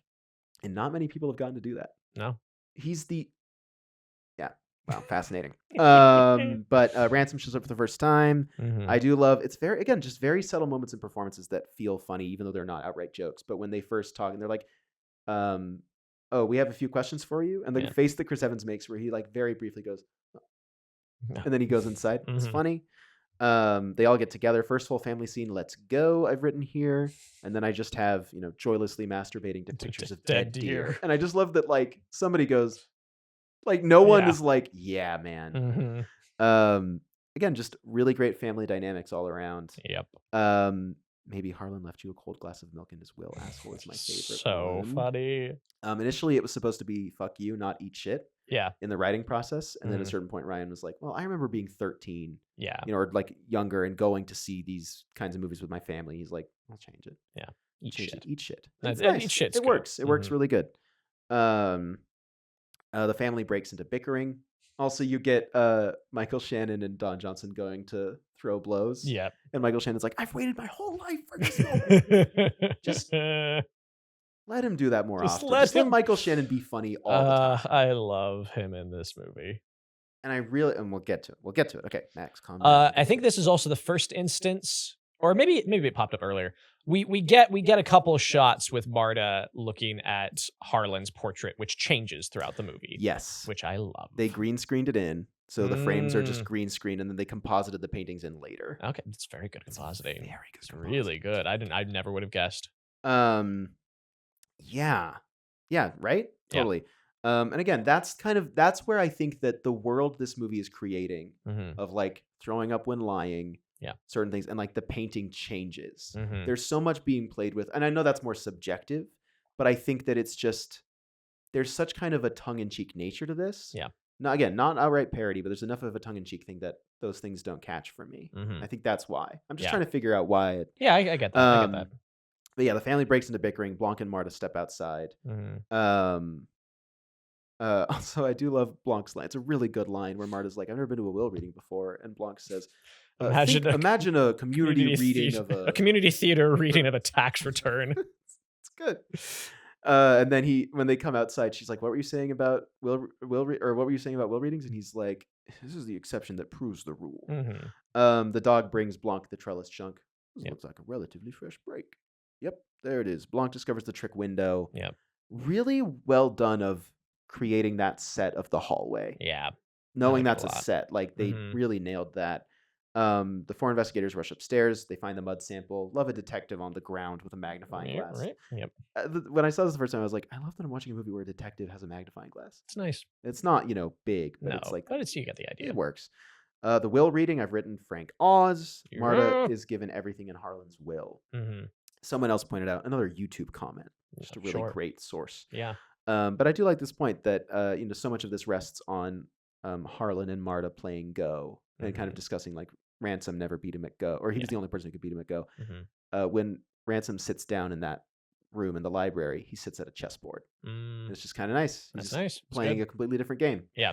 Were you boinking my father? Yes. Were you boinking my father? Boinking? Yeah, it's really good. Yeah. They play it all so well. This is still our house. Everyone yeah. turning. Frank goes, oh. Oh. Also, the way he plays. Oh, this will be brief. Also, the way he says Cabrera is like, Yeah. Marta Cabrera. There's a little bit of when he talks that just you can still hear a Muppet in him. Yeah, there's a little Especially Fozzie later there. when they say like, "You're lousy and we hate you" or something. And he goes, "Thank you." Thank you. It's very Yoda. So when I just want to point this out Yeah. as one of my favorite moments of just filmmaking ingenuity is when she rushes out of the house, the camera starts pushing in and it stops as she comes down the stairs. And there's this weird yoink that happens, this jolt that goes on, and then it goes handheld and they're spinning around. She goes to the car. About that. Yes. You've told me before that was not planned. Yeah. I've heard it was planned. What? Ryan says that they planned that. What? Yeah. I'd heard in an interview with him that it was unplanned. Sounds like he's fucking with us. I think he's Rashomonning us. That's crazy. What did we all actually see? That's nuts. Okay. Yeah, I don't know. I believe the audio you. commentary. But let's just choose to believe each other. Appreciate it. Great. Well, that bums me out. No, but it might be. I don't know. Maybe I remember him talking about Maybe it. he lied to me. Good. Maybe, in that private commentary he recorded for me. Yeah, for you. He's setting us up to fight. He He wants this to be the last episode of the show. Yeah, he hates this show. He wants it gone. Rian Johnson is a big fan of Citizen Kane. Mm-hmm. I re-listened to his One Handshake Away episode with Peter Bogdanovich, which was a lovely podcast until he died.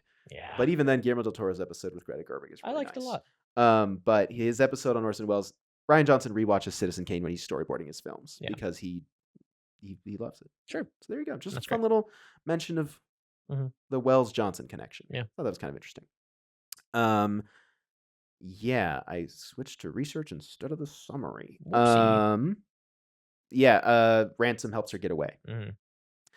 When you saw this for the first time, did you believe that he was a piece of shit, but he was genuinely helping Marta? Or did you never believe I have the brain rot of all whodunits where I am hyperventilating for the first 30 minutes guessing who did it. Mm-hmm. And I think I had caught pretty firmly by this point that I was like, oh, I think he's involved in some way. There's some But there was never a moment where you were like, maybe not? I don't think so the first time I watched it. I think because, again, it's the problem. You're just too smart. I'm just too smart. You're saying you're just too smart. I'm too smart for movies. No, it's the problem you and I have talked about of sometimes you have to turn your movie brain off as somebody who studied this. Yeah. And like, I think the first time I was still in movie mode and I was like, how are they going to play with Chris Evans casting in an interesting way here? Because him being an asshole here is intriguing to me. And it feels like they will have to double down on that. For me, I was so like, this isn't a murder mystery anymore. Yeah. We know how it happened, which I do think works. Yeah. Despite you being too smart. I'm too smart. Parker's too smart to enjoy this film. I don't like this. Isn't that what all film podcasts are for? Is for us to overstate how smart we are? Absolutely. But like, I think for me in that moment, I was like, the only thing that I had was like, the dogs barked. Yeah. We haven't come back. We haven't answered that yet. Mm-hmm. Because they make a point of Harlan saying the dogs will know you. Yeah. To Marta. So I was like, something's going on here. Mm-hmm. But I think on the first watch of this, I was so like, we know how it happened. There's no murderer. Yeah. It worked for me. I think that, and that's what Ryan wants it to be. Mm-hmm. I will say, like, I think the thing I'd sniffed out was that maybe something had happened with him and the medical bag. I didn't know what, but I will say his doubling down that occurs, like the second half of his plot, I was completely unaware of. And then when that was revealed later, I was like, oh, okay, there we go. Okay, yeah. You just knew there was something going on. There was something going on. It's Chris Evans. Yeah, exactly. Yeah. I didn't get much further. He's third build, and he shows up halfway through the movie. Exactly. He doesn't have an iPhone. Wait a second. Precisely. We'll talk about that being maybe the Knives Out's most... Is that the like enduring legacy of Knives Out? Enduring legacy of Knives Out is when Rian Johnson did that one, what is it, Vanity Fair or whoever, where he breaks down a scene and he goes, the industry's going to hate me for this, but heroes or bad guys can't have Apple products. Yeah, bad guys can't use iPhones. That's so funny. That's so funny. I think that is this film's legacy. I think it is. I think it was ruined. Truly. It's ruined villainy in movies. That's why we don't have good villains anymore. Precisely. Fascinating. So at the diner, which I sent to Parker That diner closed months after this movie's release. Wild. Because it that's lied about how nuts. it used pandemic funding, and then it got shut down by the government. What a weird thing to lie about. This real restaurant that I was like, oh, I should have gone there when I went to Massachusetts this summer, and then I couldn't have. It's not it there. closed It within a year closed. of this movie coming out because of this movie being impacted by anything from this movie being impacted by the pandemic feels bad. Feels wrong. Like this is like 2019 was such a good year for movies. Yeah. There's like this perfect run of like Knives Out, Little Women, like all these movies. Parasite. Like they need to be untouched. Yeah. By what comes immediately after. The family tries to argue with Frank Oz's lawyer character. I forgot his name. I'm supposed to find it. I'll figure it out. But they ultimately realize Blanc's investigation is crucial to them turning over Marta's inheritance. And Parker, the push in. The push in dolly shot through the cast, it's through the walls one. into the fireplace. Like Yeah. Blanc there. Suspect foul play. It's good. Good shot. It's the detective moment. Totally. It's his big detective moment. Would you say? I would say so. I'd say so. Alan Stevens. Alan, you're useless and we hate you. Thank you. Thank you. But yeah, that pushing. Yeah. Hey. Meg finds out. I find Meg a fascinating character in this movie because she feels so true to young white rich people. Yeah. She's like, no, Marta's we can't be, she's studying feminist theory, whatever, all of these SJW. things. Yeah, she's getting her SJW degree, as Chris Evans says, and Yes. makes the Nazi child masturbating about it. Yes. Makes the Nazi child smile. But she is still a privileged white person. And when her mom goes, Meg, you think I can pay for your school?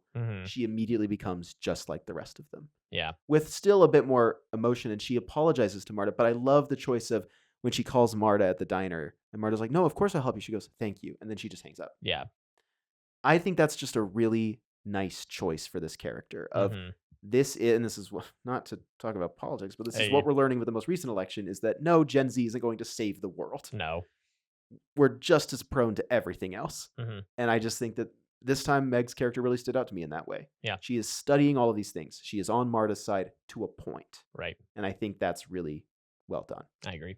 So yeah, Ransom encourages Marta to get away with this. He says, you're not gonna, it's coming later, but the recount of this scene with the triple push in on each line, it's good. Tasty, it's good. If you will. Will you? I will. Will you say tasty with me? Tasty. Thank you. Ransom and that's what people come to this podcast for. Ransom encourages Marta to get away with this. She will give him his share of his inheritance. Yeah. That's why I still think this works for me. It worked for me at the time because he's still being a piece of shit. Yeah, he's still getting something out of it. Him sliding the bowl in front of her is malicious as hell. Malicious as hell. I don't know. I just can't believe that she would throw up when she lies. Crazy. Why must you hurt me in this way? Because it's better than Citizen Kane. The next morning, so this all happens, the reflection of the earlier scene, Meg calls her. We went over that. The next morning, are we rich? Marta goes out the back to avoid the news because news is broke that she's been given everything. Walt's in the hallway. And you talked about it earlier. I want to just shout out Michael Shannon, normally playing this character. Yeah. Normally playing an imposing, threatening bad guy. Yeah. But the way that he turns Walt from this kind of this funny character who sucks and he's so funny. Yeah. And just turns it. And again, like you said, he's real the entire time. Totally. He's the most real guy. And that enables him to turn it from I am this, I'm not a threat to just the body language. There's a shift in his shoulders. And the way that he's over her. Yeah. And then even just the cut-ins to the cane stamping down. And just like that, there's something so visceral about that final shot of her slipping inside, slamming the door, and him, you can only see, the corner. He's 45 degrees turn. You can see, the corner of his face as he leans, and he's like, well, you just want to be sure that that's what you want to do. Oh, to no God. One. Yeah. It's unbelievable. It's incredible. The first time I saw it, I was literally jaw-dropping performance from Michael Shannon in this movie of just how do you do that? It's crazy. How do you do that? Incredible. I'm so glad we got to. This is why I'm glad we're talking about this movie, so I can just shout out that. Yeah, really great scene. Marta receives a blackmail note. Mm-hmm. The complicated plot here that works when I watch it, Yeah. and yet when I try to recount it, I'm like, whatever. But again, in the movie, it works. It makes sense. Yeah. Everything that Ransom does, Yeah. that is revealed at the end of this, Mm-hmm. all makes sense. I don't want to bother recounting it. I think we can kind of breeze through this. If you've seen the movie, you know. If you haven't seen the movie, bummer that you're listening to this instead of what watching the movie. What are you doing here? This is one of the movies where I'm like, don't listen to this until you watch watch the it, movie. Please. Yeah. I think we can probably just scoot past most of this. Yeah, but we get to see Ransom's house. Yep. Which is very fitting for him. Very much Ryan so. pointed out that there is a missing jug in the background, which he used to burn the coroner's office. Oh, interesting. Okay. He has all the New Yorkers on his table. Yep. I do love that quick insert shot we get of the New Yorker the cover article, and I'm like, I want to read that. I want to read that. I want to know the case of the tennis champ. Gimme. And in the sequel, I want to know the case of the ballerina with the thing in the thing. Yep. Anyway, Marta receives an email. Whatever. All of this happens. Basically, let's just go. The car arrives at the burnt down coroner's office. Mm-hmm. Blanc sees them. I love the way Blanc goes, Elliot, because they have to go chase them. Mm-hmm. Quick little car chase. I remember someone telling me at the movie theater I worked at, this kid I worked with being like, Knives Out was good, but that car chase sucked. Like, that was terrible. That's the point. And I'm like, well, and this is, let me just say that this is, I don't know if I should say this. He's also someone who I would say beyond not liking The Last Jedi, didn't get it. Yeah. And I think maybe that's the situation. Sure. That makes sense. But just him being like, that car chase sucked. And I'm like, yeah. That's the point. It's a shitty little but there's car. this idea that movies need to be as cool as hell all the time. Yeah. And that's fine. Which if is that's crazy what you want, because it has a cool as hell moment when she hits the brakes. They go, whoa! Yeah. You're Sorry. right. Whoa! I need to make sure that works really nice in the mic. Thank you. Also for the visual listeners, I hope you're enjoying the sock on my microphone. It's good. I just keep catching it out of the corner of my eye and going, it's a nice little Squidward nose you got going there. Yeah. I think it was like a Minish cap. Oh, I can see that. You know? Mm-hmm. From the Zelda game. The Zelda game. Yeah. If you're familiar. I am. I guess. I squinted at him. Mm. To imply I don't believe him. Do the car chase. You think Marta's in trouble and it's actually Ransom. It's Ransom. Because did we skip over this? That Blanc sits down with Anna?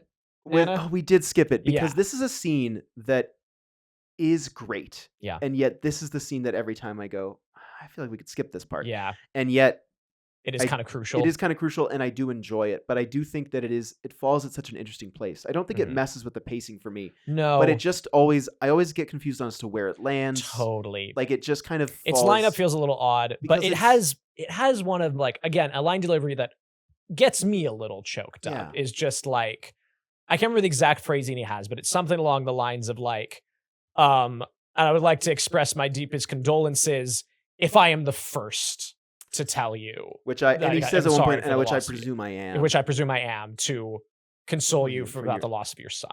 And I'm just like, I don't know, there's something about that hurts. Again, watching it this time, I'm like, this scene is great. It's a great scene. It just, for some reason, kind of disappears where it in falls, the it mix. disappears with everything with Marta.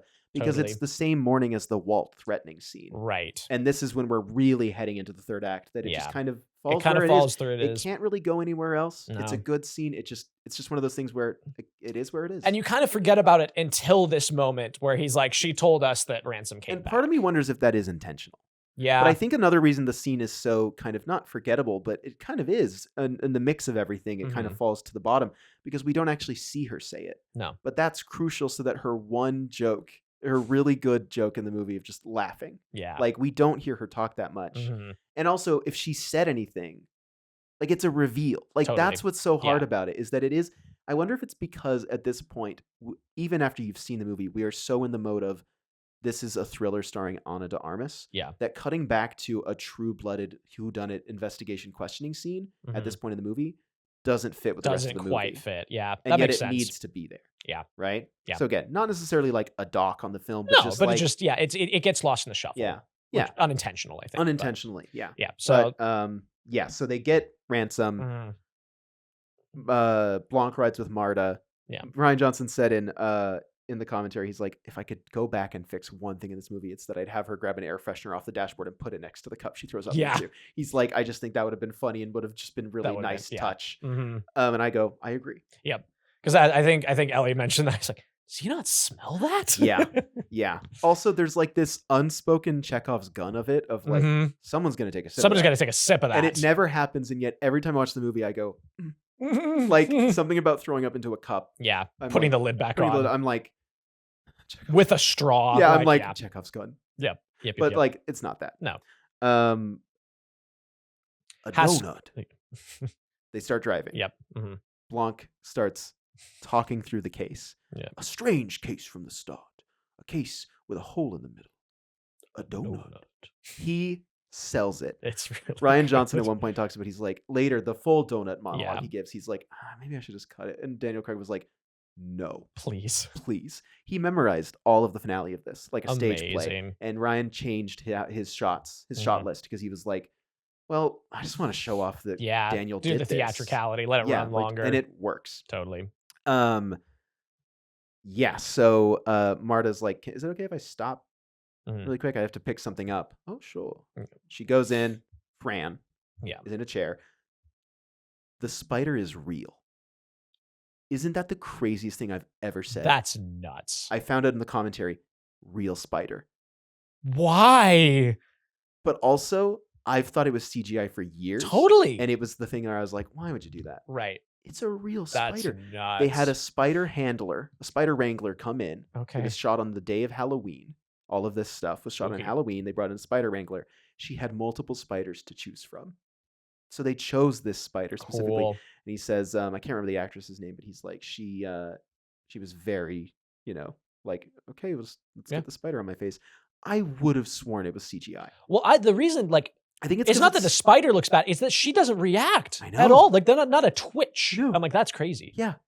I just was Whoa. like, wow, that is wild to me. There you go. From the moment I saw the trailer for this movie, because I was tracking this movie before it came out, I was like, CGI spider. CGI spider. Because we've talked about in Hill House, the bugs coming out of the mouths in Flanagan's. Yeah. I was like... Well, even like, I think some of the fire at the Hall of Records is Compton. Yeah. And it doesn't look great. Yeah. You know? I will say that actually they did shoot a slow motion of the fire starting and they all cheered. That's really cool. So I think they probably boosted it. Yeah. No, I meant like that shot, but like the outside. Oh, yes. Of like it's smoking. I think there's a couple like embers still going. Yeah, that fire. Kind of look We just talked about this the other day. Fire and it's CGI. tough. Yeah, doesn't quite work. And I feel like usually people are like water, but water's so good now. Water's so but good now. Fire, I don't think we've figured out yet. No. Cavemen be like, huh? Fire, I don't think we've figured it out yet. Yeah. Water is just there. Water's there already. We're there with water. This shit. Haven't figured out the recipe yet. Time's a flat circle. We're back to We're saying back. water we've got, but fire, I don't think we're quite there I don't think yet. we're quite there yet. Silly. Yeah, and then Fran, you did this. Don't. We're not there yet. Marta chooses to save Fran's life. Which is a lovely little Which is a moment. lovely and like little moment. that moment of like, you and I talk about being obsessed with eye acting.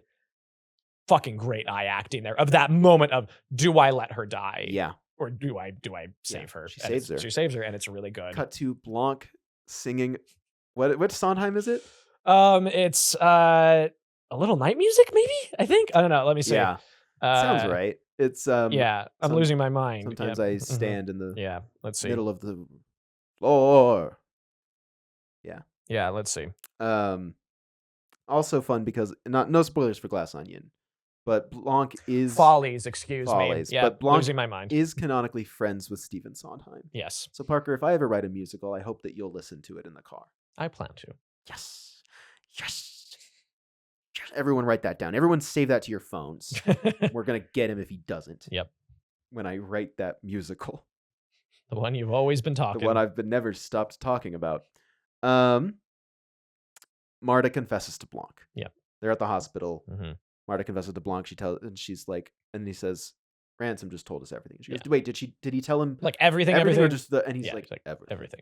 Which I'm like, how did you just sitting at the hospital and Ransom recounting everything? Yeah. Sounds miserable to me. Not a good time. And then he's like, I'd like to hear it from you. Yeah. They drive to the house. Yep. The family's gathering together because Marta's like, I'm going to tell them what really happened. Yep. I'm going to give them the inheritance. Mhm. And we skipped over the toxicology report. Yeah. Proves. Right. It's like, oh yeah, they will see. But they don't that have the a morphine's copy in his of that, bloodstream. Yeah, it's right? just the top of it. Because Fran had a copy. They don't know what the copy is. Which I love the little detail. I didn't notice it until this time when she first walks in to the room with Fran, like the washer dryer or whatever. The tiny little and like the burnt pieces of paper are still sitting on the floor. Oh. Because like we see later that he lights it on fire as he Yeah. like leaves. Interesting. Yeah, they're just right there on the floor. Nice little detail. They go to the house. Mhm. Meg and Marta hug, and Meg's like, I'm sorry I told them about your mom.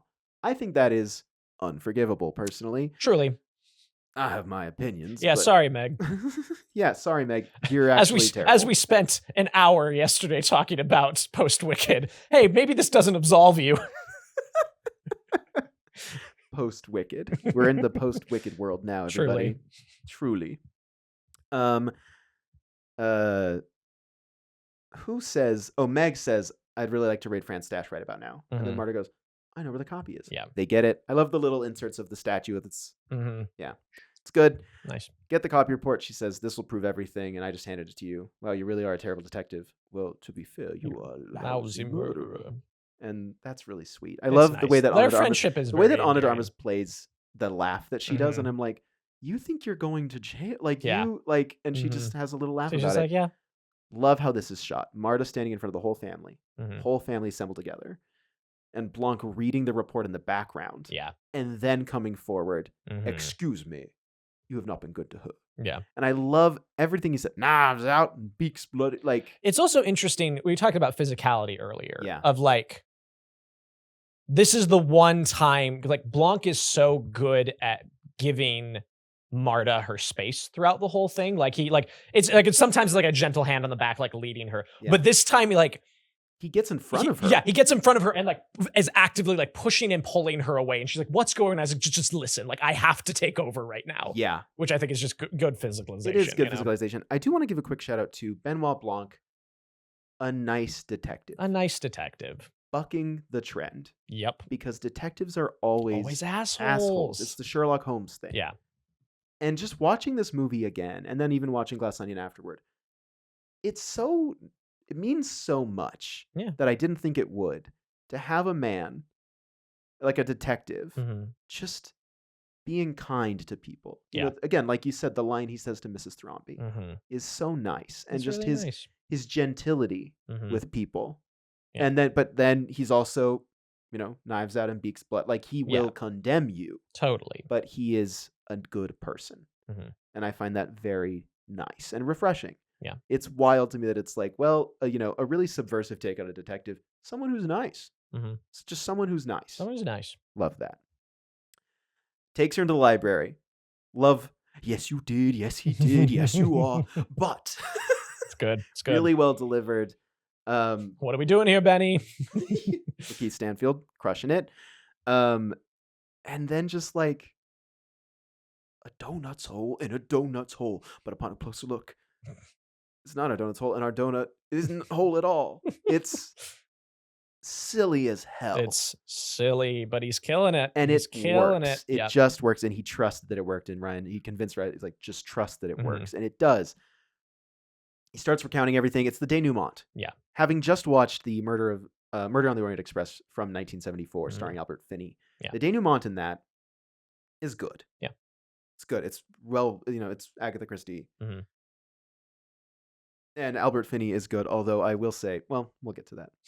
This whole season is very Albert Finney coded. Let's just say that. Yeah. But that denouement isn't shot particularly interestingly. Yeah. And it isn't carried with obviously this is an unfair comparison. Sure. But this denouement is so good. Yeah. The momentum, the way he said, Rian Johnson said that the minute they walk into the library for the denouement, he's like, I didn't want the camera to stop moving. Yeah. Like, because we need to he's like, the audience has kind of been asleep for a little bit. He's like, not asleep, but like winding down. Yeah, totally. It's like, we need to ramp them back up. Yeah, we gotta which get is where this I think up there. like pushing in on the flashback of Ransom saying you're not going to give up. Like, so there's a punchiness to it. Yeah, and that's super intentional and it works. Totally. building to him saying, there is someone here who acted with true malice. Trooper Wagner. And it is such a funny joke of Marta being like, Trooper Wagner? No. Brings in Yeah. Ransom. Sits him down. They go through everything. Mhm. Anything specifically you want to talk about before we get to the I love watching. It is the slightest thing. I was watching very specifically to see how much he changes. It is Ransom is like kind of laid back in his chair as he's listening, and he never leans forward. It's his chin. He drops his head and his jaw clenches as he goes further and further, but his body remains relaxed and it's just shoulders and head. And it's just, it's good. It's good. Chris Evans. Good performance. Good performance here, genuinely. He's genuinely good. He's really good in this movie. Excited to see him in a Celine Song movie next year. Yeah. Or whenever that Love comes him in out. Snowpiercer. Yeah. He's great in Scott Pilgrim. Yeah. He's great in Sunshine. Mm-hmm. The rest I will leave uncommented. I have my opinion. Precisely. This movie is very quotable. Yeah. I think we're not doing it as much as we should. Yeah. I want this to be a movie, and I hate to say this because I hate it when people do this to me, but it should be a movie where people go, have you seen Knives Out? And then they just start quoting it. Just quote the movie at you. Yeah. I don't like it when people do that, but I might do that to people now. Understandable. I've become the very thing I swore to destroy. I see anything else in here that I like. But yeah, just like I like that little acting choice by Chris Evans in this whole bit. I mean, Daniel Craig is on fire. Incredible. So good. Little interjections from Lakeith Stanfield. Yep. I really love Trooper Wagner going, shh, like hushing him up. Yeah. It was really nice. Big laughs from audiences. Yeah. This movie's fun in theaters. Mm-hmm. I hope it comes back at some point. I hope so too. It will. It'll get a 10th anniversary. Oh, yeah. Yeah. Yeah. Parker. We've come to the part that I've been dreading, even though I'm the one who said we should talk about it. Do you want to explain your position?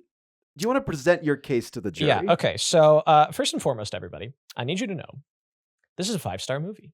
It's been a 5-star movie every time I've watched it. And there is a moment that I have with this movie that threatens to plummet it to a 2-star movie. 2-star? No, I'm dead serious right now. And I brush past it and it's fine. You have to understand that the hinge of Marta's realization of what is happening. We've been following this character and her emotional journey this whole entire time. And I'm not talking about Blanc. Blanc knows what's happening. Marta's emotional realization hinges on, in my opinion, a really, really stupid contrived line of a difference of Marta while Marta is choking. Well, Fran is choking. Fran is choking. And Fran, the first time this happens, the line is very clearly, you did this. You won't get away with it. Won't get away with it. And then we go back and we have the Rashomon effect. And it is... She said, okay, hang on. We've been doing it all weekend because it is funny to make a joke out of. It is a good... Wait, she didn't say, cut back to, just, you did this. She said... Any other silly thing. You take this one. You did this. Yeah, but our joke is that we just say anything that doesn't sound anything like it. She said it's Chris Evans. It's Chris Evans. Like the idea of Marta mishearing, she's so in her head that she mishears it. But the line is, Hugh did this. And Marta says, because you make the help call you Hugh, because you're an asshole. And we set that up very briefly at the very beginning when it says, Hugh Drysdale, nobody calls me Hugh except for the help. Ransom's my middle name. And we move on, right? Which is fine. I get that. The fact that it is Marta's realization of what has happened hinges on that level of contrivance bothers me on a core fundamental level of my being. 3 stars worth? Absolutely. Stars are bullshit. Because it is our protagonist realizing, it is the reveal to our protagonist, and that bothers me. And I let it go, and I have my moment with it, and I sit in my grief for 5 seconds, and then I move on. Parker compares this to my gripe with La La Land, which is when Ryan Gosling says, fuck him. And Emma Stone goes, you always say that. He does not. because it's a PG-13 film and he never says fuck 'em. Yeah. So take the feeling you have about that and imagine if that was in the middle of like their argument. Like it was an Hinged on emotional core It moment. hinged on that. Yes. That's funny. That's all I'm saying. Let's clear the air on this, Parker. One, as we both know, subjective memory is set up in the film as well. Right. And that's the painting, fine. Be After For, Yep. Rashomon. Yeah. And you've already addressed that, so I don't need to say that. Two, you feel that no one would say Hugh did this. Would it have been better if Fran said it was Hugh?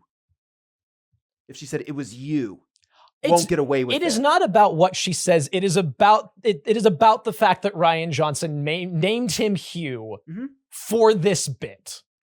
And I think it's stupid. You can think a bit is stupid. Yeah. I have no gripe with that. I just think it's funny to make you say it with so much conviction. Yeah, and I will. I'm not backing down on this. It's stupid. In the documentary, Johnson and the Skywalker sound team talked briefly about the subjective line readings and recording certain lines for different character perspectives. Ryan himself says he thinks the way Edie Patterson had to elongate to say Hugh. He's like, she really had to pronounce it. He says he thinks it's funny. Okay. Fuck you, Parker. It doesn't read as funny to me. I think it's It funny. reads as lazy writing I to think me. it's funny and it's fun, and you can't have fun. I can't have fun. You're absolutely right. My fourth point was, it's just for fun, Parker. Can't we have fun? Can't we have fun? That's the argument I'm See, able to say. and I need ultimately, Parker, you are valid. Thanks. So The only argument I can present to you is it's fun. Can't we just have fun? Absolutely. And that's a perfect, again, it's a 5-star movie. It's a 5-star movie because you can have fun. I can have You're fun. capable of and I having let go fun. of it. And yet, the idea that one line could drop it 3 stars. It's because I care about Marta so much. Genuinely, it is because she works so well as a protagonist, and this is a huge moment for her. Yeah. And that bothers me.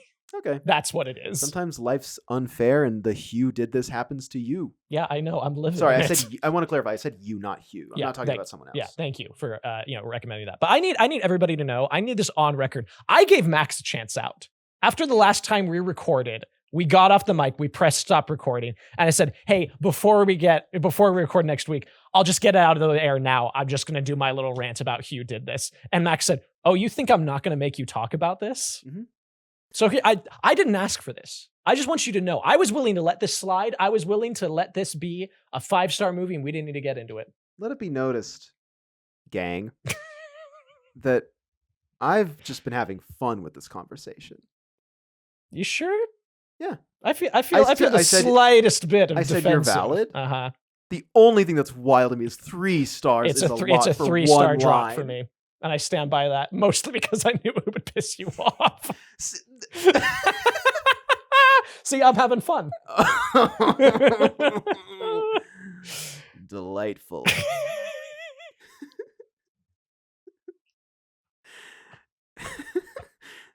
Parker will always have Hugh did this.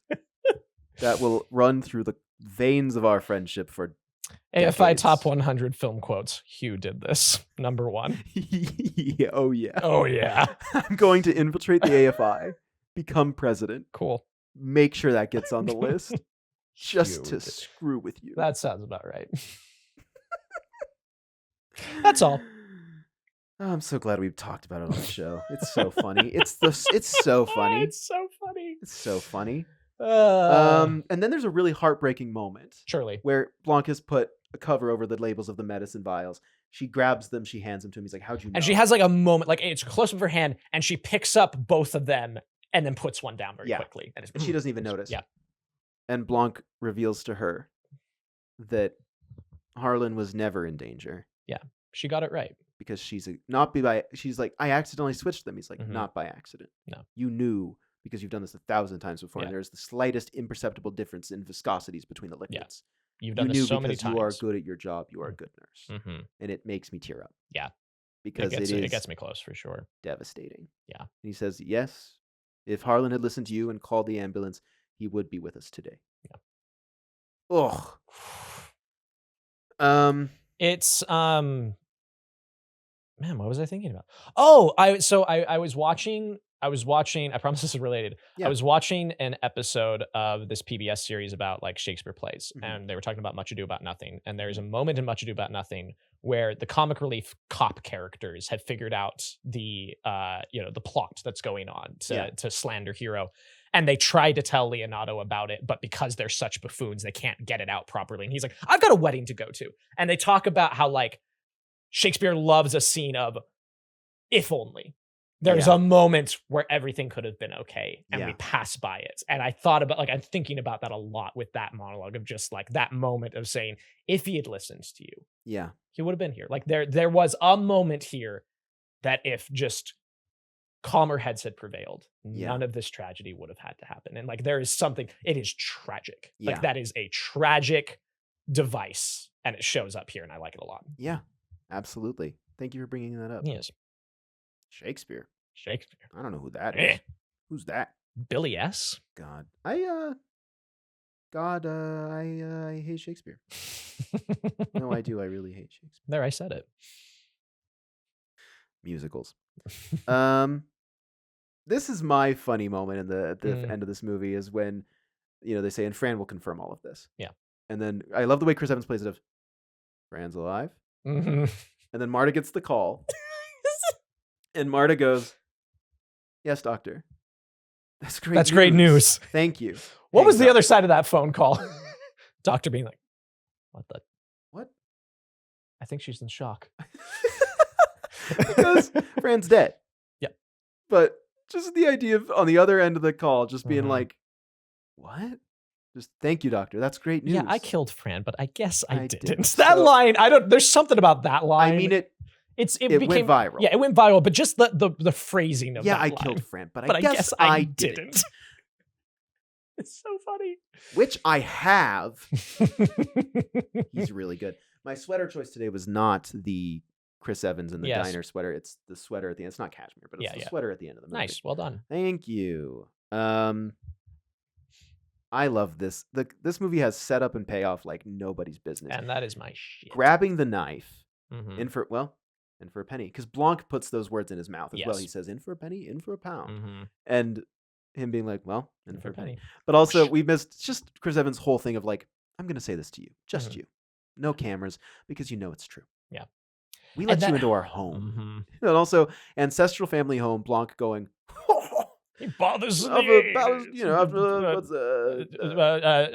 Pakistani real estate mogul. Mm-hmm. Oh, shut up, Blanc. Shut up. Kentucky Fried Draw. I do think that's a better version Foghorn, of the Leghorn. That's a better version of the CSI. Totally. KFC. You were going to say something. Oh, just like it feels... You were talking about this movie being deft in its time and its place.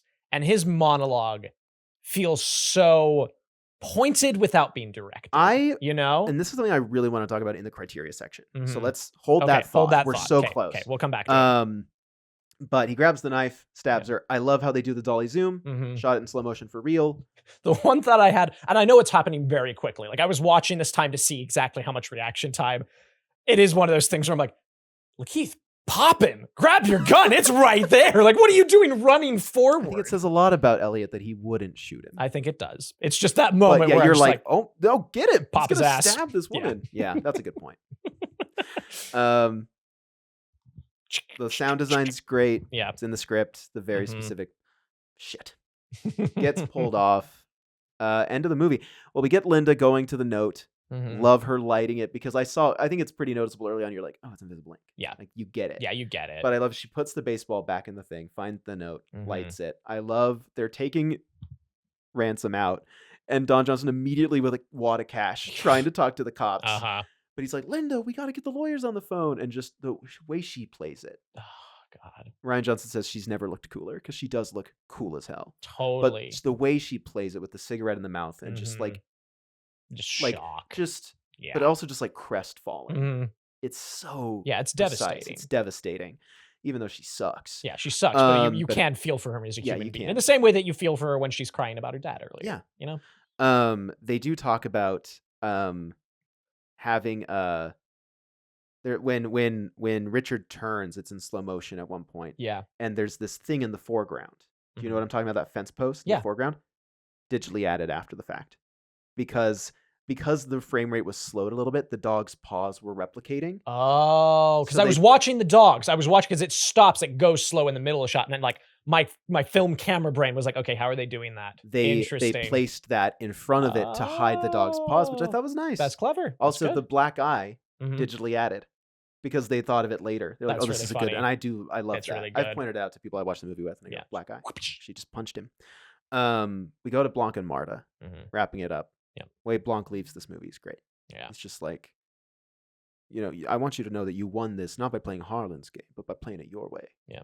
And then she's like, God, this family. Which, to your point, sorry Yeah. to interrupt you, just like I'm thinking about it in this context Yeah. of that YouTube comment, is interesting because you're constantly asking the question in this whole movie, like, how did all of these shitty people come from such a nice, wholesome man? And I do kind of really enjoy the read of he realizes he's not dying, but does it anyway, which is a shitty thing to do. It is a Yeah. shitty position to put Marta in so that you can have your grand flourish at the end. And that Yeah. line of like, you won not by playing Harlan's way, but by playing yours. Yeah. And like, that's a very interesting. I've She never was thought about that never before. shitty That's a at any very point. interesting read to me. Yeah. Hmm. That's interesting. Yeah. Interesting. Yeah. Yeah. Because he is a nice man, but he might still have that shitty tendency of, well, this kind of lets him. That's really interesting. Yeah. Huh. Wow. In real time, folks. Character Look at that. assassination of Harlan Thrombey is interesting. Yeah. Just kidding. But that is really, yeah. Yeah, I don't know. I've never thought about it that way. Yeah, the repercussions of that thought. Totally. Interesting. Love that Marta is such a kind-hearted person that she's like, God, I should help them, right? Yeah. And I love, again, the way that Craig plays it. Just, I have my opinions, opinion. but I feel you're gonna follow your heart. Mhm. And then he leaves. She looks at the painting. He's smiling now, which is just, It's lovely. that's just, I It's mean, it's really good. gimmicky and funny. And Which I is love so it. funny because like the main, I don't know if this was Johnson's thought process. The main cinematic pull I have of that is the Baron von Frankenstein Yeah. portrait Yeah. in Young Frankenstein. Yeah, totally. Yeah. It's just great. It's Yeah. lovely.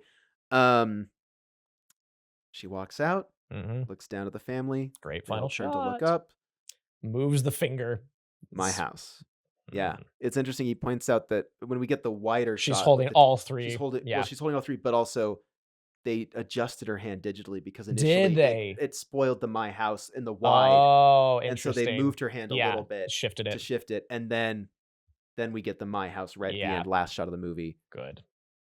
Sweet Virginia by the Stones, hmm Love the portraits in the credits. done by Nathan Johnson's brother, Rian Johnson's other cousin. Okay. Yeah, Cool. yeah, Chill. isn't that great? That's great. Yeah. I do want to say that Rian Johnson says that he chose Sweet Virginia because, hang on, I have it here. Mm. He chose it as the end credit song because he wanted it to feel like a party. hmm And in the commentary, he says it's also his treat to the movie theater workers out there. So actually, He did it for you. Ryan did that for me specifically, and he made this movie for me. For you. Yes. So it's for me. Yeah. So everyone else, back off. It's for me. Max, did you not see the 4 Max at the end? No. I always left. Hate Uh, that song. That's too bad. Just kidding. It was really nice to sweep to, though. Yeah. Yeah, shout out to that. That's appreciated. But he does. I'd say he loves his audience in this movie. Totally. We talk a lot about what Will introduced to the show, which I do love. Yeah. Of the idea of a director loving his audience. Yep. Loves his audience in this movie. And just a quick little question for you about Rian Johnson's other films. Does he love his audience in The Last Jedi? I think it's tough love. I think it's tough love. I think it's you guys need to Yeah. fix your viewpoint. I think there's a lot of love and affection, mostly because of how the movie ends and what it gives Luke by the end. Yeah. It does love Star Wars, and it loves the Star Wars audience. Yes. But it it's is tough love. It says, I'm going to have to push you outside of your comfort I'm zone. gonna so have you to can take some grow." things away from you. Yep. Because it's not good for you. Yep. And we've seen them relapse Mhm. hard. Hard. Also, Glass Onion, not spoiling it, Mm. loves his audience. This is a conversation we can have off mic, maybe. Let's talk off mic. Okay. I have thoughts. Because I do realize there is Yeah. spoilers there. Yeah. That's all I have on Great. this. Well done.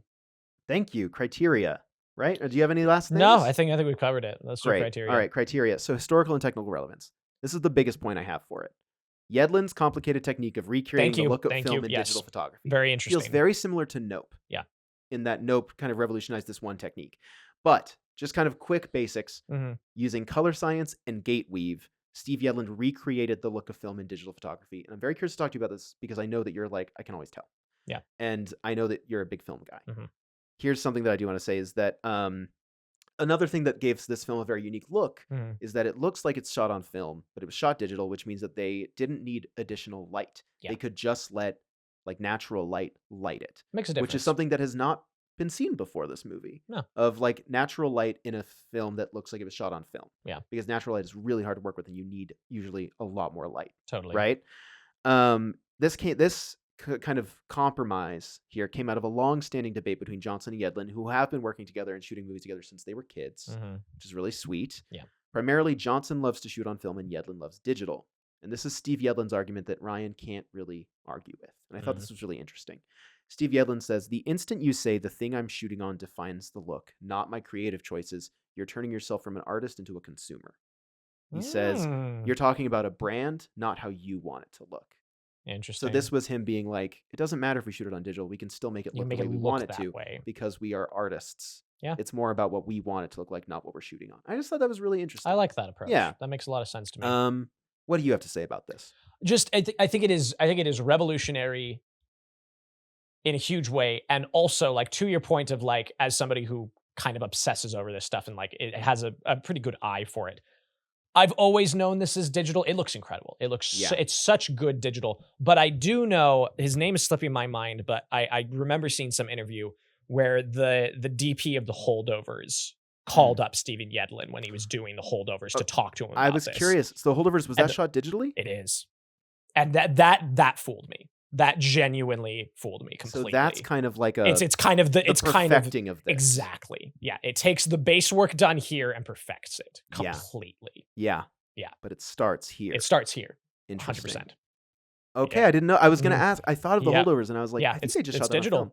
It's digital. It is the most convincing Yeah, film like recreation I've ever seen in my life. Wow. It's so good. that's so cool. Yeah. Oh, love that. Love that. Because I remember like I immediately after the movie I looked up, I was like, what did they shoot this on? And it was like, the freaking Arri Alexa or something. I was Yeah. like, what? Yeah.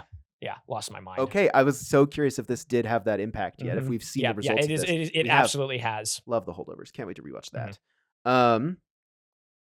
Okay, so that's kind of a big thing. Mhm. I think Rian Johnson would not say this is better, but we wouldn't say that this is a point Sure. to Knives yeah, Out. Yeah, I would agree. Mhm. And I would agree. Yeah. But this is, again, but how we do this is if a film has had enough of an impact, Yeah. we say, okay, give the point to Knives Out or whatever. Mm-hmm. But do you think? I don't know if it's like It's not. There it's are revolutionary, but other it's not there are that- other places because this won't.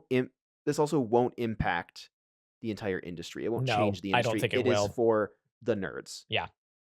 I agree, and so I would. Yeah, Whereas Citizen Kane, Kane has to have the point, but there is a huge and like we're gonna see the fruits of this labor continue to grow over the next year, totally. decades. Yeah. And so right now we're still in early days and it's hard to tell. Yeah. But yeah, I would agree. I'm Very glad that we interesting got stuff. to give Knives Out the credit it deserves for that. Mm-hmm.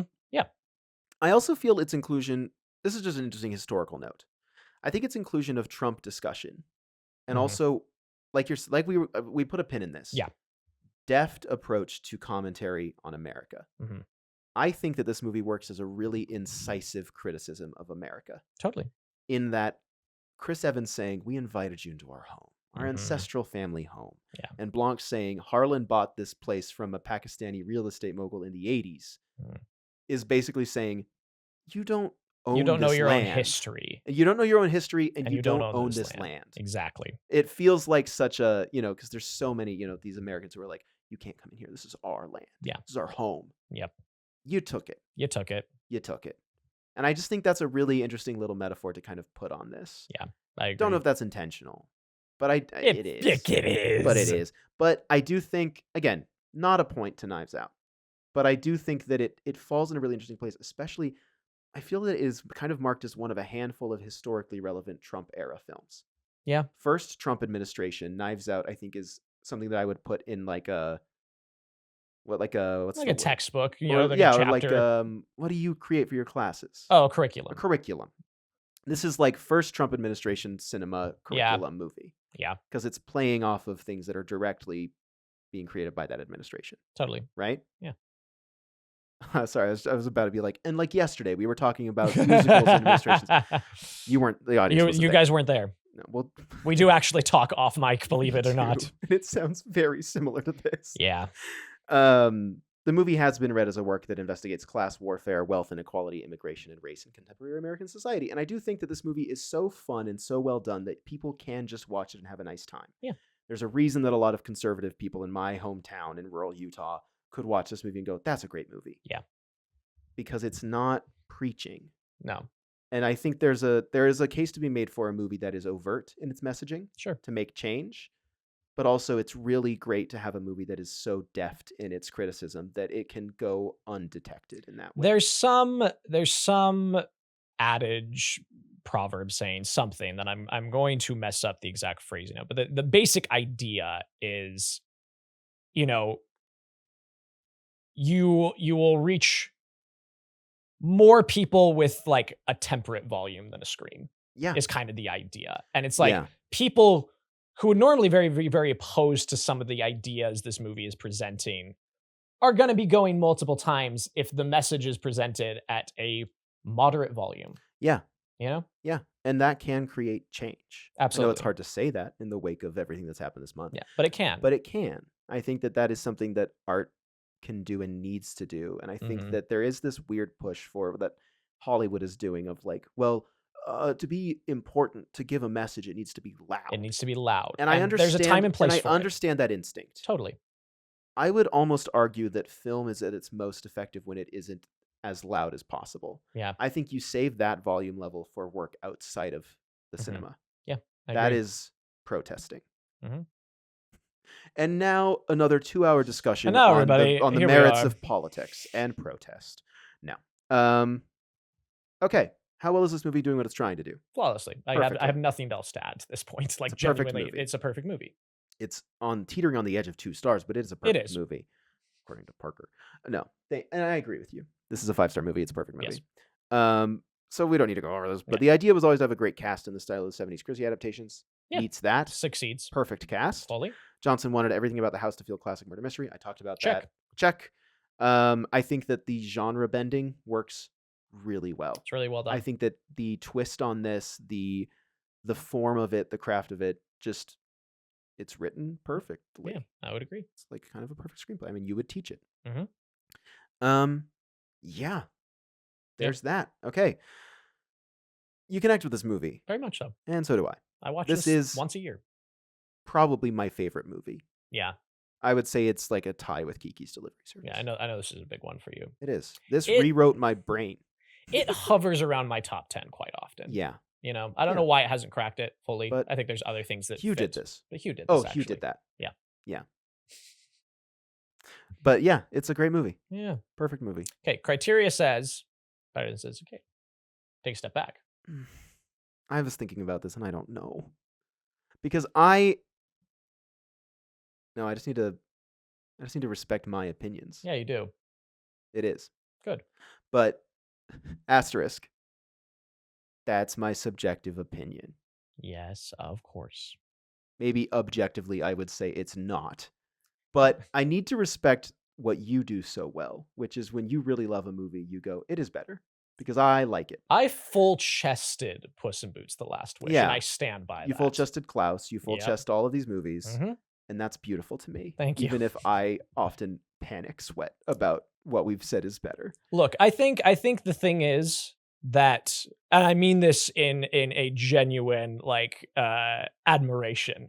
You've done more delving research into Kane than I have. I think I generally I have a film history knowledge. You know, I teach all these things, right?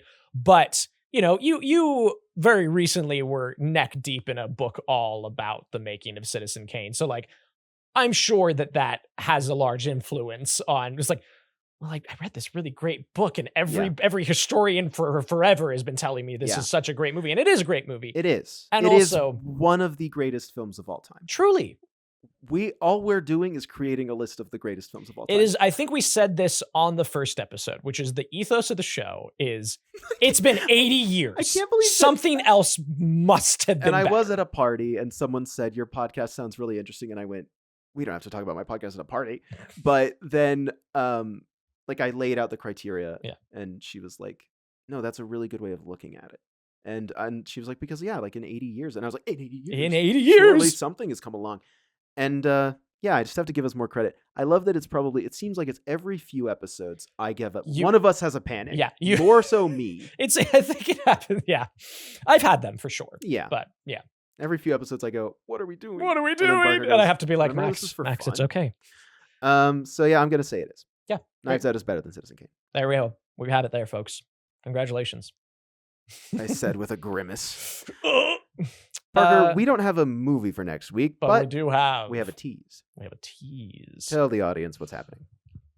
Ladies and gentlemen, Oh shit. the moment you've all been waiting for. Oh shit. The return of Odd Brother number 2, Whoa. Will Cowser. Have you cleared with Will that he's number 2? I couldn't stop. I was in the middle of the bit. These are not ranking numerical. No, it is we'll just get his it is take a next batch. time. Yeah. Yeah, Will Cowser's back. Yeah, Will Cowser's back, baby. Friend of the show. Producer of the show. In many ways. Yes. If not always physically in spirit. Absolutely. Will is the producer of the show. Yeah, we're having him back. He's back. He's back for his annual visit. For his appearance this year. Yes. We don't know what he's bringing yet. Excited to see what he brings. So yeah, look forward to just watch every movie on the off chance that it's the one that Will. See if you can find a movie which is titled 3 question marks and watch that. And we'll probably be watching that. Parker, 3 question marks is entering the Criterion in 2028. Oh my God. I had no idea. Thank you everybody for listening on this kind of oversized episode, but thank you for indulging me. Of course, naturally. I would on this movie that you like. Yes, I do. So, thanks everybody. Thanks, folks. See you next time. Bye.